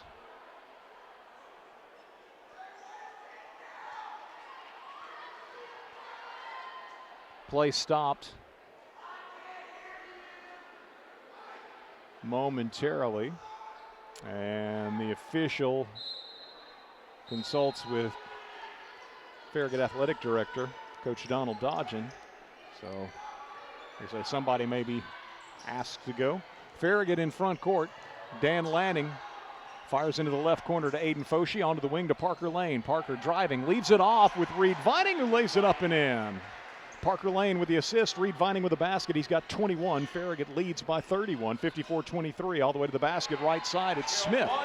Underhands it up off the glass, and it's good. Kamani Smith has 7, and then Smith nearly had the steal on the inbound, but was standing on the baseline. So Hardin Valley sees Britton Lewis throw it into front court. Reed Vining goes up against 2 defenders and takes it down, gives it back to Britton. Britton driving, kicks it back out to Foshee. Foshee right wing to Parker Lane. Parker to Aiden Foshee in the right corner. Aiden drives baseline, finds Dan Lanning wide open, left side 3, no good. Rebounded away by Mike Fritz of Hardin Valley, ahead to Oliver. Oliver to Fritz, all the way to the basket. Shot goes. Fritz with his second basket of the ball game, and it's 54-27.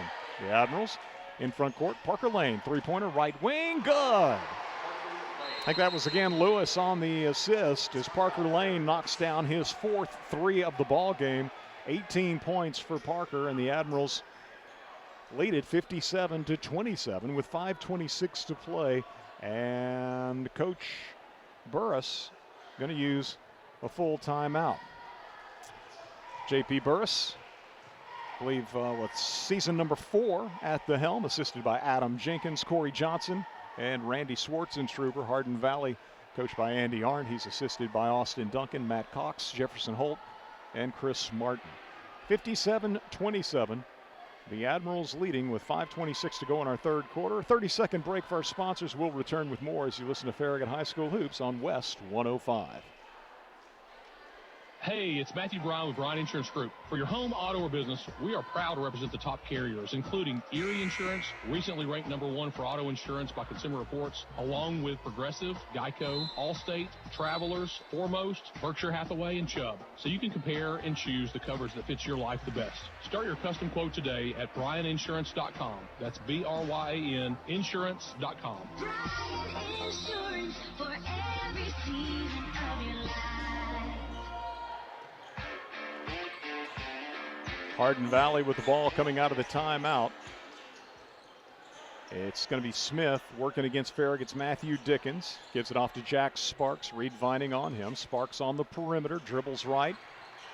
Gives to Dernis. Dernis coming back left as Vining switches on him. Dernis can't get a shot off against Reed. Back out top to Fritz. He'll drive the lane and banks it home off the window. Tough shot by Fritz. Made it. He's got 6, 4 in the quarter. 57-29 the Admirals lead. Britton Lewis against Christian Oliver into front court. Firing left side, and Hardin Valley steals it away. Fritz with the steal. Farragut's Dickens trying to take it back, and a whistle and a foul. So the Admirals commit the foul, trying to get it back after committing their 3rd turnover this quarter and 6th of the game.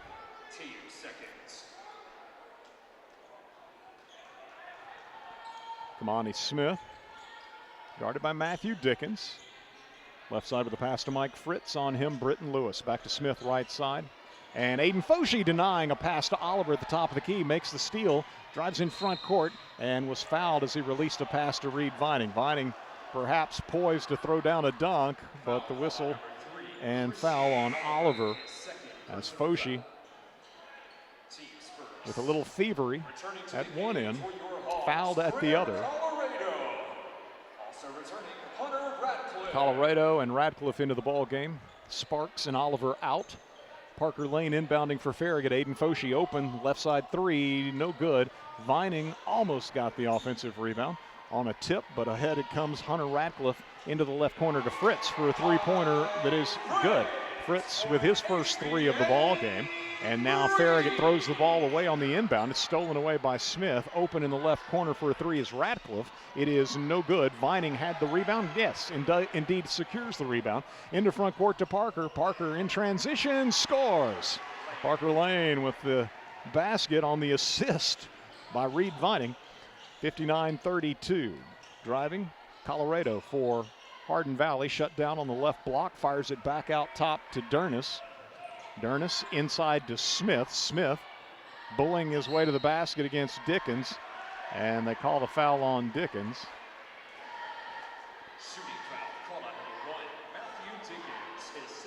Be the second foul on Matthew. Heading to the line for the Hawks, Kamani Smith to shoot a couple. He's 1 of 2 from the line tonight. Smith with a toss, no good. Mike Fritz with 7 points this quarter for Hardin Valley. Kamani Smith with the other 2 for Farragut. Reed Vining's got 4, and Parker Lane has 5. Admirals get Dickens out of the game.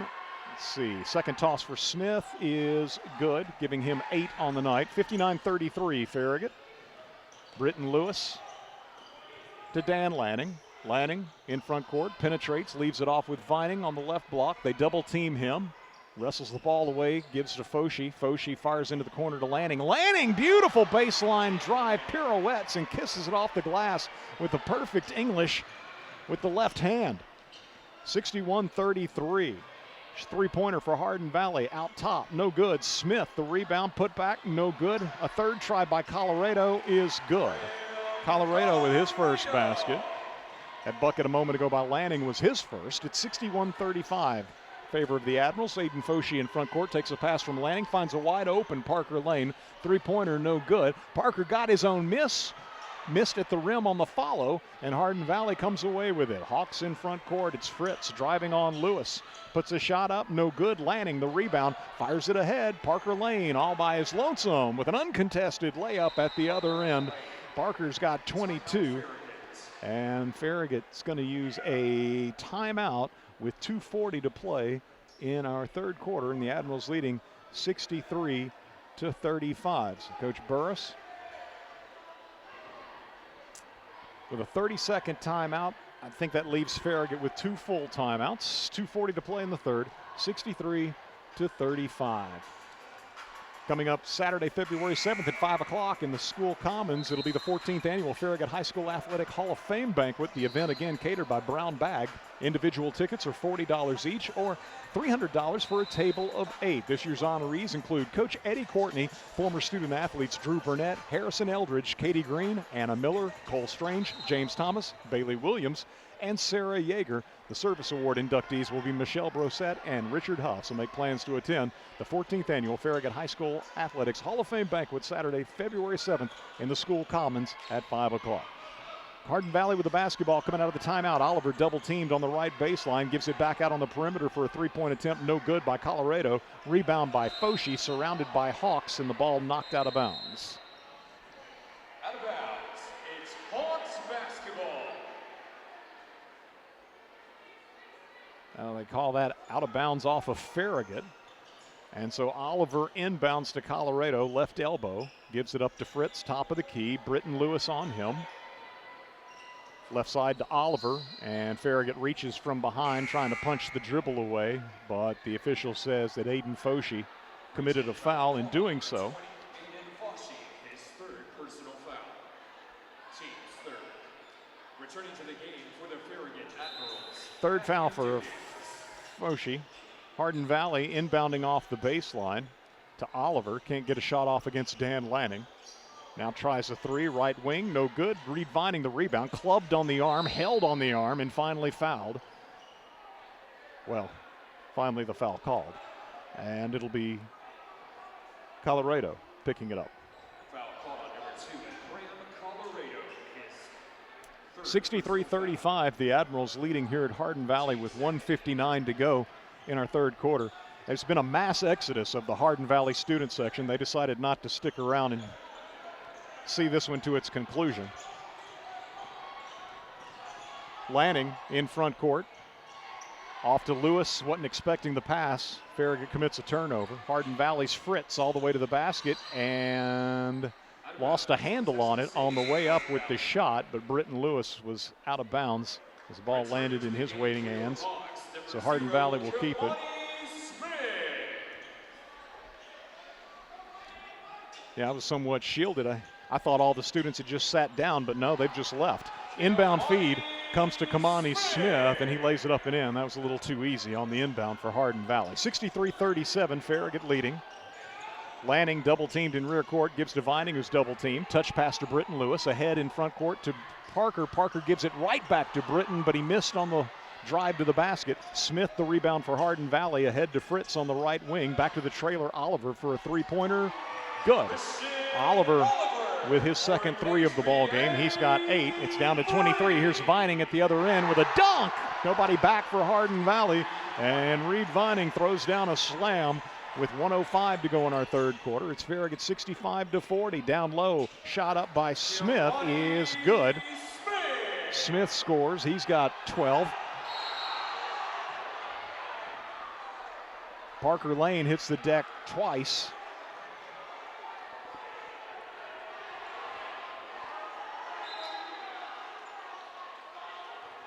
And no foul called on either occasion. So Oliver guarding Lane. Not given a foul. 65-42. Farragut with the lead and the ball. Connor Everly in for Matthew Dickens with 54 seconds to go in our third quarter. Hardin Valley pressing as they have throughout. Lewis inbounding to Parker Lane. Back to Britton. Picked up by Kamani Smith to Parker Lane in rear court. He's guarded by Oliver. Here comes the double team. Parker lost the ball. It's picked off by Oliver. So the Admirals with their 5th turnover this quarter, trying to get it back and instead fouling Smith on the baseline.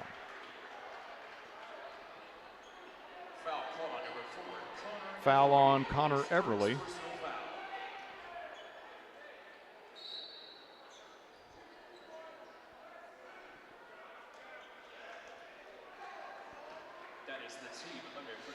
And they're going to say that's team foul number 5 on Farragut as they change that on the scoreboard. So now it'll be Kamani Smith as a result shooting the bonus.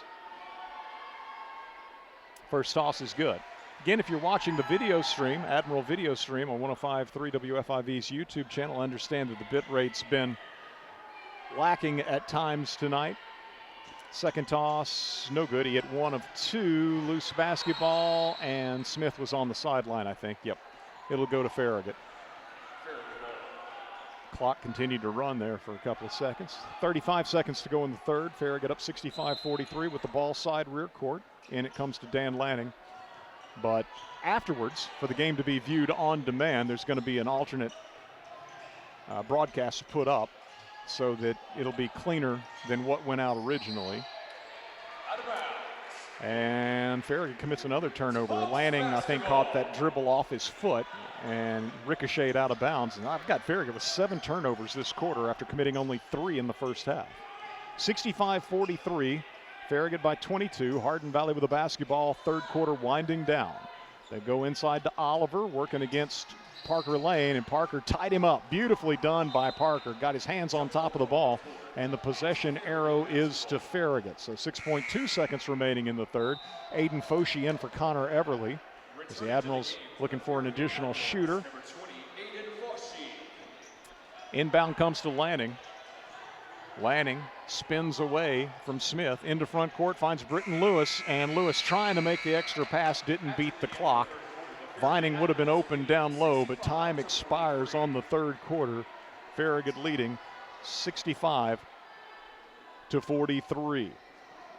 Back with fourth quarter action in 1 minute as you listen to Farragut High School Hoops, presented by Precision Garage Door Service on West 105, worldwide at WFIV.com, and the Admiral video stream on 105.3 WFIV's YouTube channel.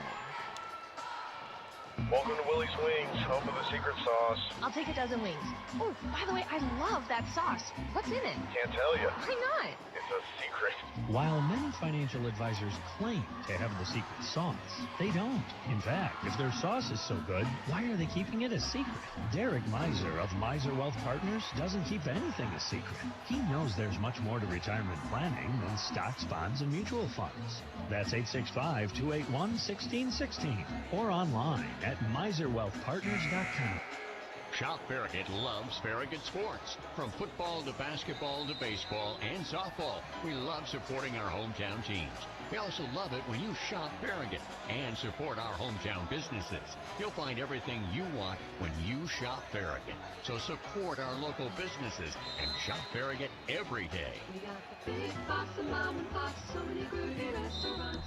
Shop Farragut. Fourth quarter getting underway here at Hardin Valley Academy. Hawks with the first possession. Jack Sparks, left side, picks up his dribble, looking for some help. Gives it out to C.J. Martin. Rips it right side to Fritz, into the corner to Oliver. Down low to a posting Smith, and charge. Parker Lane takes the charge in the post against freshman Kamani Smith. That'll be turnover number 12 of the night for Hardin Valley. Farragut leading 65-43. I would say 85 to 90% of the Hardin Valley student section has left the building. Driving the right baseline, Reed Vining. And we got a whistle and a foul against Smith. Be his second. Contrast that stick-to-itiveness. Here's Parker getting it back, three-pointer, good. Parker inbounded to Reed Vining, got it back in the corner and knocks down the three. He's got 25. But compare Farragut student section on Friday night when the Admirals were getting blown out. They stuck around. Kamani Smith with a jumper from the free throw line. It is good. 15 points for Smith. Farragut leads 68-45. Britton Lewis in front court. Right corner pass goes to Parker Lane. Back to Lanning. Dan Lanning comes left. Inside to Vining. Vining to Britton Lewis in the corner. He'll drive baseline. Feeds Lanning. Lanning back on the right wing to Parker Lane. Coach Burris has just reset it. Lanning lobs to Vining, and Vining double team, ball out of bounds off of Hardin Valley's C.J. Martin, who was fronting Vining in the post. Back into the ball game, Colin Dernis for Hardin Valley, as well as Hunter Ratcliffe. Parker into Britton Lewis in the right corner. Lewis driving baseline against Hardin Valley's Mike Fritz. Circles back to the wing, gives to Vining, now cutting along the baseline. Lewis takes the pass, gives to Foshi in the left corner. Three-pointer by Aiden is good. That is three three-pointers tonight from Foshi from the left corner. And the Admirals lead at 71-45. Inside, Smith comes open. Good entry feed from Smarks, and Smith lays it up and in. Smith's got 17. Farragut's Lanning in front court. Leaves it off with Reed Vining. Shot up with the right hand in front. Good by Reed. Reed's got 25 tonight. He and Parker Lane, 25 points apiece as the Admirals lead at 73-47. Hardin Valley's Dernis to the right baseline. Whistle sounds and a foul on Farragut's Foshi.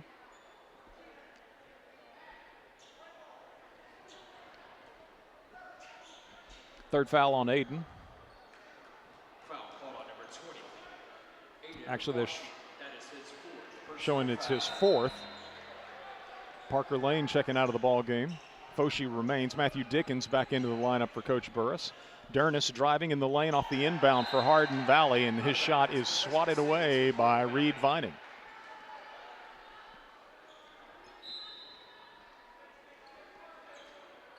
Smith inbounding, left corner three for Fritz is good. Fritz has heated it up here in the second half for the Hawks. That's his second three. He's got 12 points, 10 since halftime. And Hardin Valley using a timeout with 5:35 to play, and the Admirals leading 73-50. Other girls' scores tonight. Well, first, the Lady Admirals were victorious. Gutted one out tonight. 50-47 in 2 overtimes, playing from behind almost the entire way. Farragut moves to 6-1 in district. Hardin Valley drops to 2-5. Tremendous effort by the Lady Hawks in defeat. Lenoir City tonight wins at McMinn County 51-45. So the Lady Panthers move to 4-3 in the district. McMinn County drops to 1-6, and Bearden at Oak Ridge won 60-20.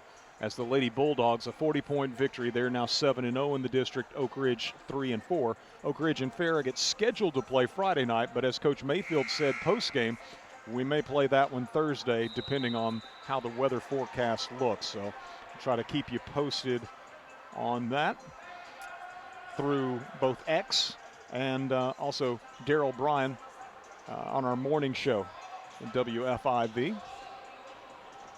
Teams returning to the floor with Farragut in possession of the basketball, up 23. 5.5 minutes to go in our ball game. Farragut nearly turned it over at midcourt. Britton Lewis feeds Reed Vining, and Vining open down low, throws down yet another dunk. Vining's got 27. Farragut almost turned it over, but then Lewis reclaimed it and wasted no time finding an open Vining. Three-pointer put up by Jack Sparks of Hardin Valley, top of the key. Rims out, no good. Farragut with the rebound. Dickens ahead to Lewis. Lewis strong to the basket, throws down a dunk. Lewis, 6 points now in the ball game, and the Admirals back-to-back dunks open up a 27-point lead. Sparks walks, no call, moves into the paint, comes to a stop, fires over on the left side to Fritz. Fritz with the hot hand for Hardin Valley, leans in on a shot, fouled by Connor Everly. Everly picks up the foul. 4:51 to go. Heading to the line for the Hawks, Mike Fritz. Taking 2 shots.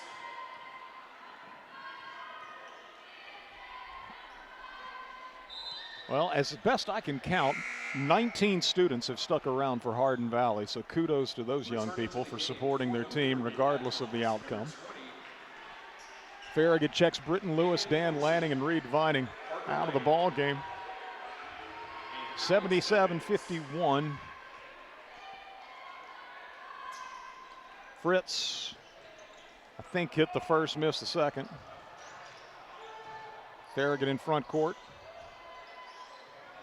Connor Everly. Pursued by Hardin Valley's Colin Dernis. Now Dickens pressured by Dernis out top. Gives off to Parker Lane. And the Hawks, by the way, have got, I believe it's Caleb Murray in the ball game. Foul call on number 3, Christian Oliver. Away from the ball, Oliver's whistled for a foul for Hardin Valley. Parker Lane to inbound from the baseline right. Comes into Aiden Foshee, sets his feet for a 3, short. Rebound by Oliver off the deck for Hardin Valley. Oliver ahead to Smith. Smith working to the basket with the right hand. No, but he's fouled. Everly throws his hands up in frustration. And Smith will shoot the free throws. 3 of 6 from the foul line tonight. First toss, no good.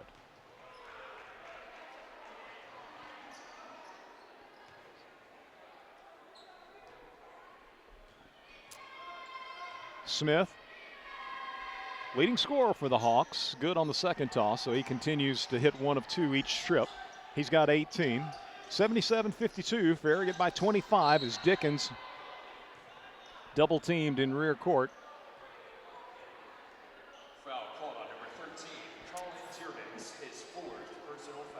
Colin Dernis picks up his 4th foul. It's the team 4th, so Farragut will shoot free throws the rest of the way. 4:16 to play.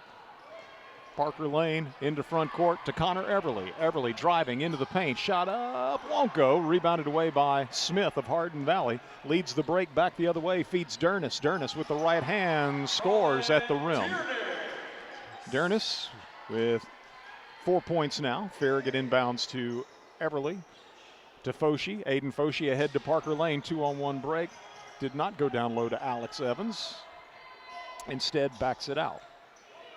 Loops it to Matthew Dickens. Now to Foshee. Right corner 3 for Aiden. No good. Connor Everly. Backside rebound gives to Parker. Parker on the cut. No good. Followed by Evans is short. Rebound by Smith. Outlet ahead for Fritz, and Fritz will miss in transition, but Dickens got him on the arm, and 2 free throws coming from Mike Fritz of Hardin Valley. Dickens picks up his 3rd. Heading to the line for the Hawks, Mike Fritz. 2 shots. Second free throw was good by Fritz, second one upcoming. Britton Lewis and returning to the game for the Farragut Admirals, Reed Vining in for Aiden Foshee and Alex Evans. 77-55.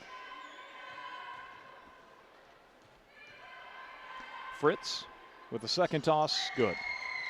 Hit them both. 15 points for the sophomore Fritz. Inbound to Everly, being pressured on a double team. Nearly threw it away, but Dickens saves it. Gives to Britton Lewis. Ahead to Reed Vining. Nope, Farragut threw it away.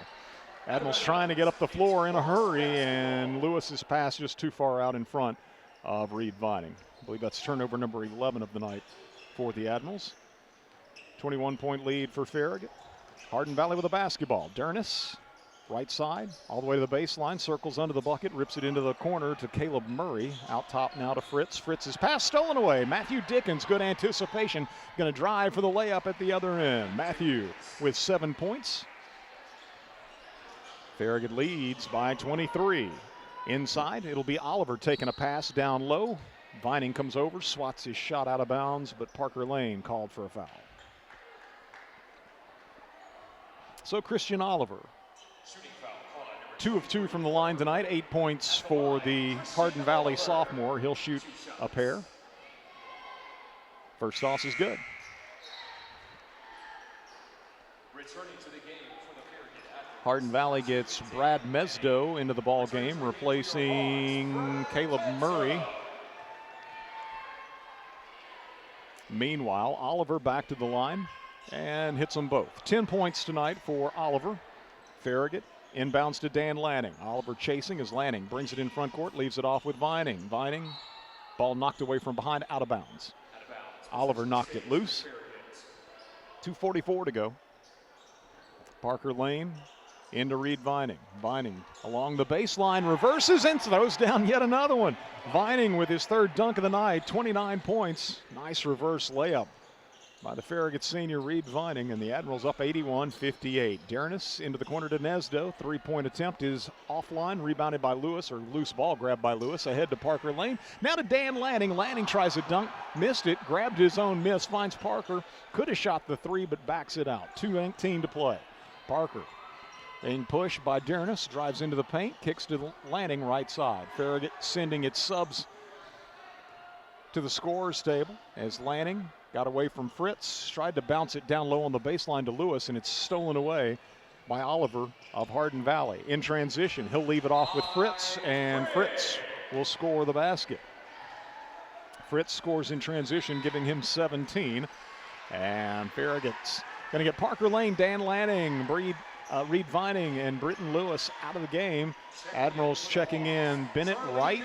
Alex Evans returns to the floor. Matthew Dickens still out there. Wesley Jenkins, and inbounding for Farragut will be Braden Atwell. Comes into Dickens. Dickens into front court for the Admirals. Fires right side. Bennett Wright gives it up to Braden Atwell. Atwell in turn to Wesley Jenkins as he dribbles right. Guarded by the way, Hardin Valley's David Long, seeing his first action. Here's a three-pointer, top of the key, no good by Farragut's Bennett Wright. Rebounded away by C.J. Martin. Martin in front court for the Hawks. To Connor Mays. Martin gets it back left side, working against Dickens. Fires it out top to Caleb Murray. Martin. I don't have a 15 on my Hardin Valley roster. Right side three put up by C.J. Martin will be no good. Weak side rebound by Hardin Valley. Looked like they were over the back of Evans. Out top with the basketball. Mays into the lane, hops, skips, jumps, and apparently was fouled. Shooting foul called on number 32, Alex Evans, his second personal. Team limits. Well, he looked like he did a hopscotch before he ever got the shot up. But they'll call the foul on Farragut, and so Connor Mays, an opportunity at the line to add his name to the scoring column, and he does so.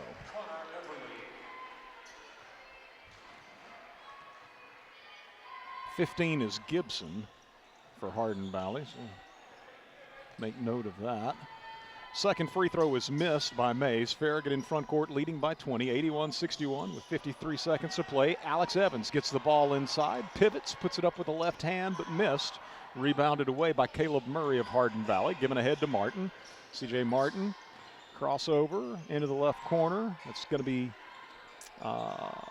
Murray. And then Murray's pass in the paint, thrown away. Farragut's Connor Everly fires it ahead, and the Admirals are going to give it right back as Braden Atwell couldn't control the pass. 23 seconds to go. Long with the ball out top for Hardin Valley, guarded by Connor Everly. Gives off to Gibson. Gibson picks up his dribble, right side. Mays moves to the elbow, back to Gibson. Gibson working against Everly, left side of the paint. Into the corner to Murray. Murray to Martin. Back to Gibson. Good defense by the Admirals. Hardin Valley ain't going to get a shot off. Game comes to an end as the Admirals win it 81-61. Big answer by Coach Burris's Farragut squad after a 40-point loss on Friday night. The Admirals bounce back and completely dominate this ball game, and the score is off the board instantaneously here at Hardin Valley. That score came down almost as quick as the student section left the building this evening as Farragut wins it 81-61, 15-7 overall, 5-2 in the district. Hardin Valley drops to 12-9 overall, 2-5 in district play. The Hawks will be, they're scheduled, again, some weather that we're going to be keeping an eye on, but the Friday night schedule is for Hardin Valley to be at Bearden. Farragut's supposed to be at home Friday night against Oak Ridge. As Coach Mayfield told us earlier, they might move some of those Friday games, or all of those Friday games, up to Thursday to avoid any potential postponements. So Farragut with the victory, And the Admirals took control at the outset, scoring 25 in the first, 25 more in the second. They led it at halftime 50-21, and the Admirals cruised to an 81-61 victory here at Hardin Valley this evening. We'll get a 3-minute break and return to look at all the final numbers on the other side as you listen to Farragut High School Hoops on West 105. WFIV 105.3 FM, Loudon, Farragut, Lenore City. You're listening to West 105. Where do you go for shrimp straight from the Gulf, wild salmon, and the best clam chowder in the South? The Shrimp Dock, Knoxville's premier fresh seafood market. The Shrimp Dock has fish delivered from the Atlantic, Pacific, and Gulf multiple times per week. Whether it's fish on the grill for two or a shrimp boil tailgate party for family and friends, the Shrimp Dock is your home for fresh seafood and shellfish. Open at 10 a.m. Monday through Saturday and at 11 a.m. on Sundays. Like us on Facebook for the fish of the week and other weekly specials. The Shrimp Dock, Knoxville's premier fresh seafood market. Whether you're cheering on the home team or building your dream home, David's Abbey Carpet and Floors has you covered. From engineered hardwood to luxury vinyl, elegant porcelain to natural stone, David's has the winning design for every room and the championship team ready to help you score the perfect floor. Locally owned and proud to serve our communities from locations in Farragut, Marable, and Pigeon Forge. Visit David's Abbey Carpet and Floors in-store or online today, where the Admirals shop for floors. Looking for a mortgage that fits your needs? At Hearthside Bank, we offer a variety of mortgage solutions to help you get into your dream home. Whether you're a first-time home buyer or refinancing, our team is here to guide you every step of the way. With competitive rates, personalized service, and flexible terms, we have the right mortgage for you. Visit us today and let's make your homeownership dreams a reality.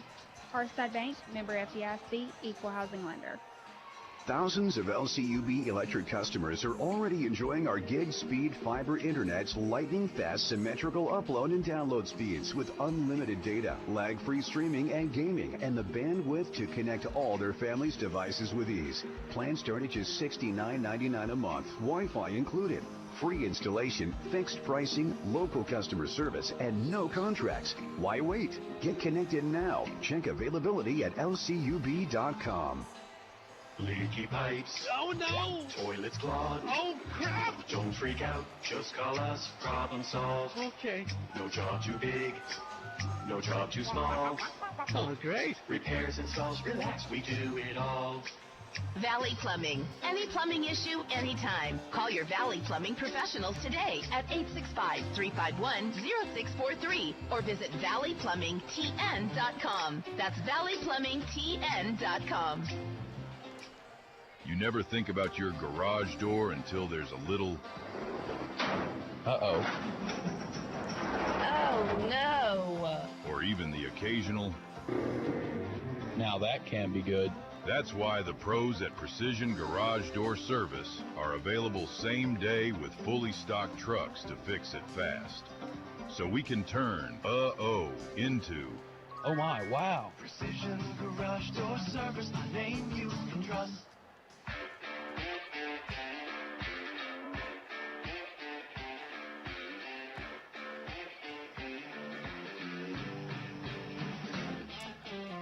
Eric Gerhardt back with you here at Hardin Valley Academy. Dusty Street, our producer in the WFIV studios. Nick Blankenship behind the camera. If you've been watching the Admiral video stream on 105.3 WFIV's YouTube channel, Nick telling me that the bit rate tonight was up and down, and so not sure exactly the quality of the video cast that went out, video stream that went out live, but it's going to be reposted, alternate version, so that folks want to go back and watch it on demand.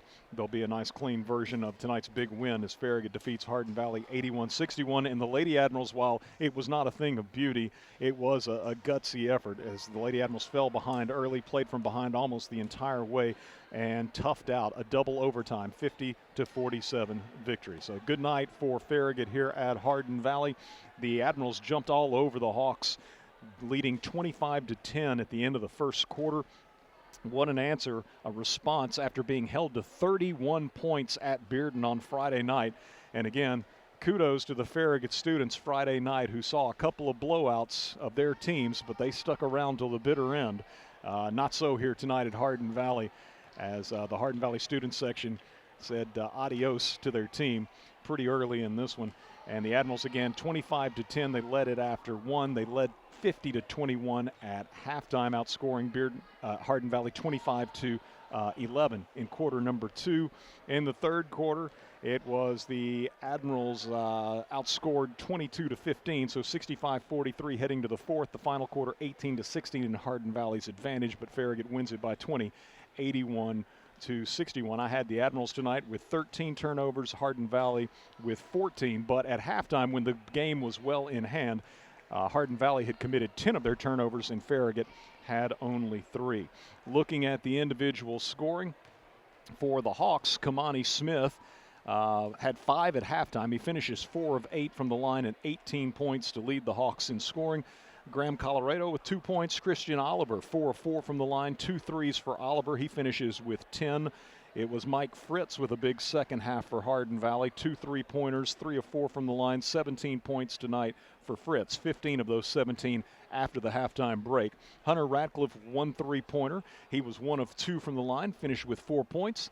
Let's see, Colin Dearness with 4 points, and Cannon Mays, 1 of 2 from the line, 1 point for Mays. Meanwhile, Jack Sparks with 5 points tonight for Hardin Valley as well, including a 3-pointer. So the Hawks had 6 threes all told. They were 13 of 20 from the foul line, 65%. For Farragut, Matthew Dickens, 7 points, including a 3-pointer. Connor Everly, 2 of 2 from the line, 2 points for Everly. Reed Vining, huge night, 1 of 1 from the line, 29 points. And I think as much as anything, it was his work on the offensive glass in the first quarter that set the tone for this ball game. Britton Lewis, 6 points, and by the way, Reed with 3 dunks tonight too, to the delight of the student section. Britton Lewis had a dunk himself. He finished with 6 points tonight and probably as many assists. Aiden Foshee had 9 points on 3 3-pointers. Parker Lane, 2 of 2 from the line, 5 threes for Parker. He finishes with 25 points. Alex Evans, 1 of 2 from the line, 1 point tonight for Alex. So the Admirals only shot 7 free throws, 6 of 7 from the foul line, 86%. So they did well when they had the opportunities. It's just surprising that as handsy as Hardin Valley is, Farragut only shot 7 free throws on the night.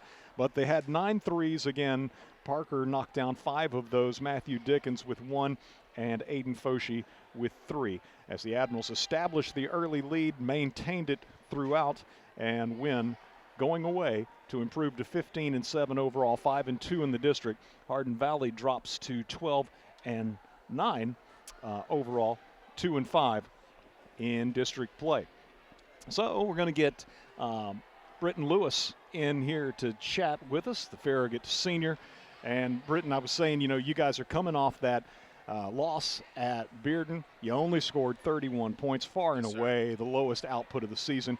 You come into a gym that's all hyped up. Hardin Valley's playing its best basketball of the season, coming off a win here against Oak Ridge.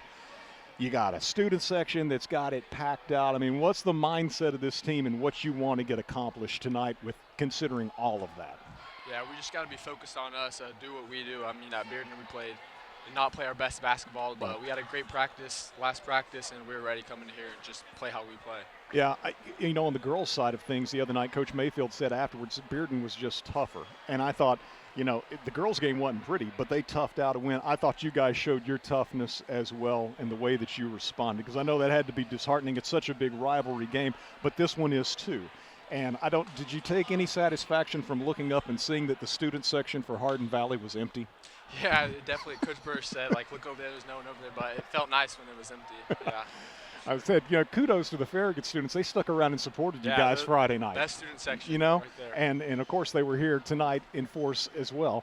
But always a highly entertaining and usually a very competitive matchup between Farragut and Hardin Valley. The first matchup of the season was, but tonight the Admirals just took control of this game early on. What can you say about the job Reed did on the offensive glass, setting the tone early? Yeah, he's just a monster in there. I feel like every time we throw it to him or he gets the rebound, he just goes right up there. No one really can guard him. And you guys forced a lot of turnovers early. That was another big thing that helped you build the lead in the first quarter. I had Hardin Valley with 6 turnovers in the first quarter. Honestly, they were coming so fast and furious, I may have missed a couple. Yeah. I mean, because the pace of the game is so fast and everything, and you guys are getting them turned over. But defensively, what was sort of the plan coming into this one? Yeah, well, we got in a diamond press. Coach Burris has been working with us with that, and it's just it worked tonight. Paid dividends tonight, yes, big time. So 25-10 after the first quarter and 50-21 at halftime. The game was effectively in the bag. And the Admirals with a big district win, a big bounce-back win. And so now you look ahead. I'm told that maybe Friday night's game could get moved to Thursday based on the weather forecast and all of that. So we'll wait and see. But it's Oak Ridge, and that was a tough one. That was a tough one last time. What do you think about this Oak Ridge squad? What's the challenge they present as you guys try to earn a split in the season series with them? Yeah, I mean, they're really good. They got a really good player, but I think again, if we just play how we play, do what we do, then we should take care of it. All right, Britton Lewis, huge part tonight of Farragut's, as he is every night. Farragut's 81-61 victory.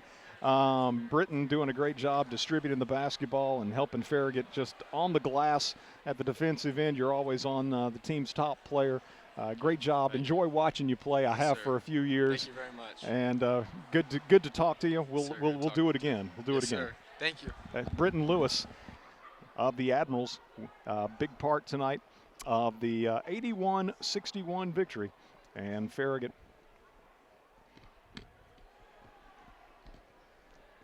Are you going to have Coach jump in here?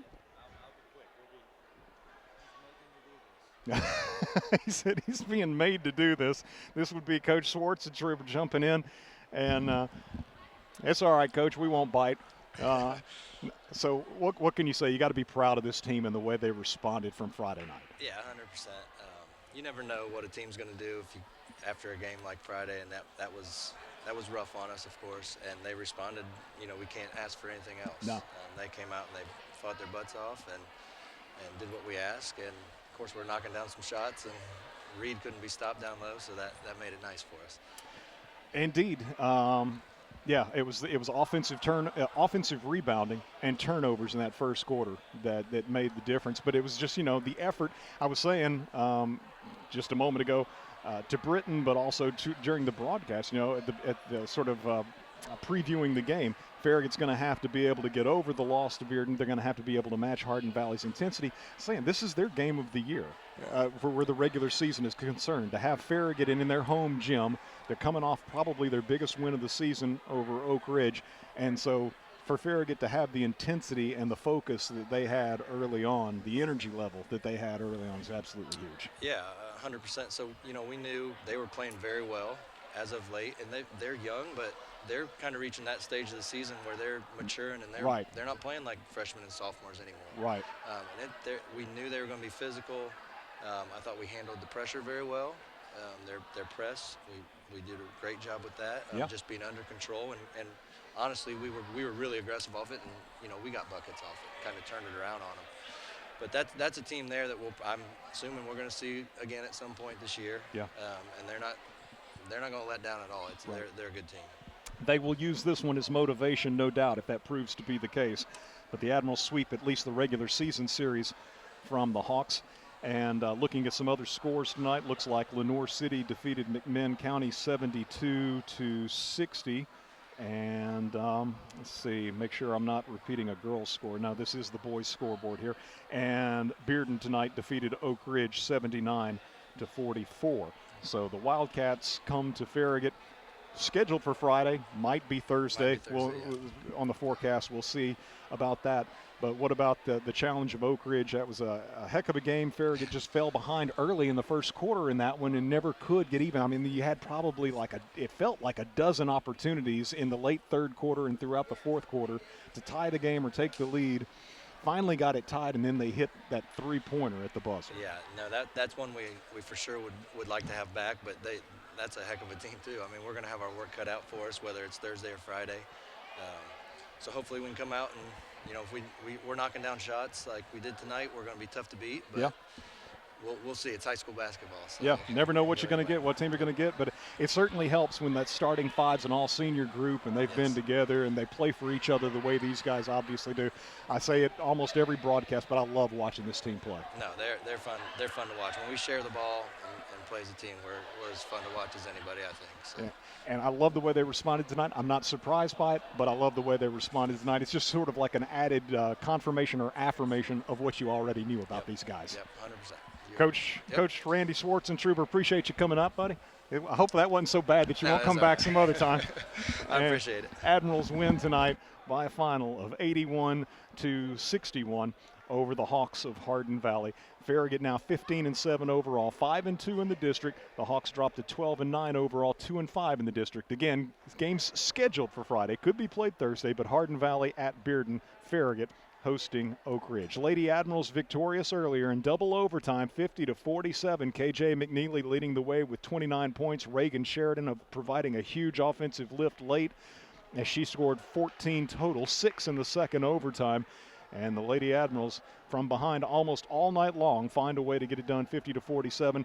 And so as a result, they are now 6-1 in district play. Oak Ridge tonight, by the way, the girls fell at home to Bearden 60-20. So Farragut and Oak Ridge played a competitive girls game the first time around at Oak Ridge. But the Lady Wildcats will be 3-4 in district play when they come to Farragut either Thursday or Friday. Again, the Lady Admirals with tonight's victory now 6-1 in the district. Farragut boys 5-2 in the district, taking on an Oak Ridge team that with a loss tonight has dropped Oak Ridge to 4-3 in the district. Again, Bearden with the win tonight at Oak Ridge 79-44. And the other district matchup, again, to reiterate, Lenoir City won at McMinn County, at home. I think it was at home. I don't know. Coach T showing Lenoir City at home. I had McMinn being the home team. Whatever the case, it was Lenoir City with the 72-60 victory tonight in other boys District 4 4A matchup. So Farragut hosting Oak Ridge, Hardin Valley heading to Bearden, and the other games scheduled for Friday night in District 4 4A head-to-head competition. Ray County's supposed to be at Lenoir City. Again, stay tuned to 105.3 WFIV and our morning show with Daryl Bryan. Follow us on X, formerly Twitter. We'll keep you abreast of that, and of course, the place to tune in for the information that's going to be first put out. Coach Jack Tate, who does such a great job as the Farragut Sports Information Director. Just Coach Tate be what you're looking for there on Twitter or X. Give him a follow, and you will be abreast of everything Farragut sports related. So a good night for the Lady Admirals as they win 50-47. The Farragut boys with an 81-61 win, and we're back either Thursday or Friday for more Farragut High School hoops. Appreciate you listening. Again, the video stream will be posted. A second copy of that will be posted online in case the first one was choppy, and a better version will be available on demand. For Dusty Street, back in our WFIV studios, for Nick Blankenship behind the camera, I'm Eric Gerhardt saying thank you so much for listening. We wish you a very good night. Farragut High School basketball on West 105, brought to you by Hearthside Bank Farragut, David's Abbey Carpet, Precision Garage Door Service, LCUV Internet, The Shrimp Dock, Miser Wealth Partners, Valley Plumbing, Shop Farragut, Citizens Bank, Knoxville and Lenoir City, and by Bryan Insurance Group, the voice of the Farragut Admirals. This is West 105.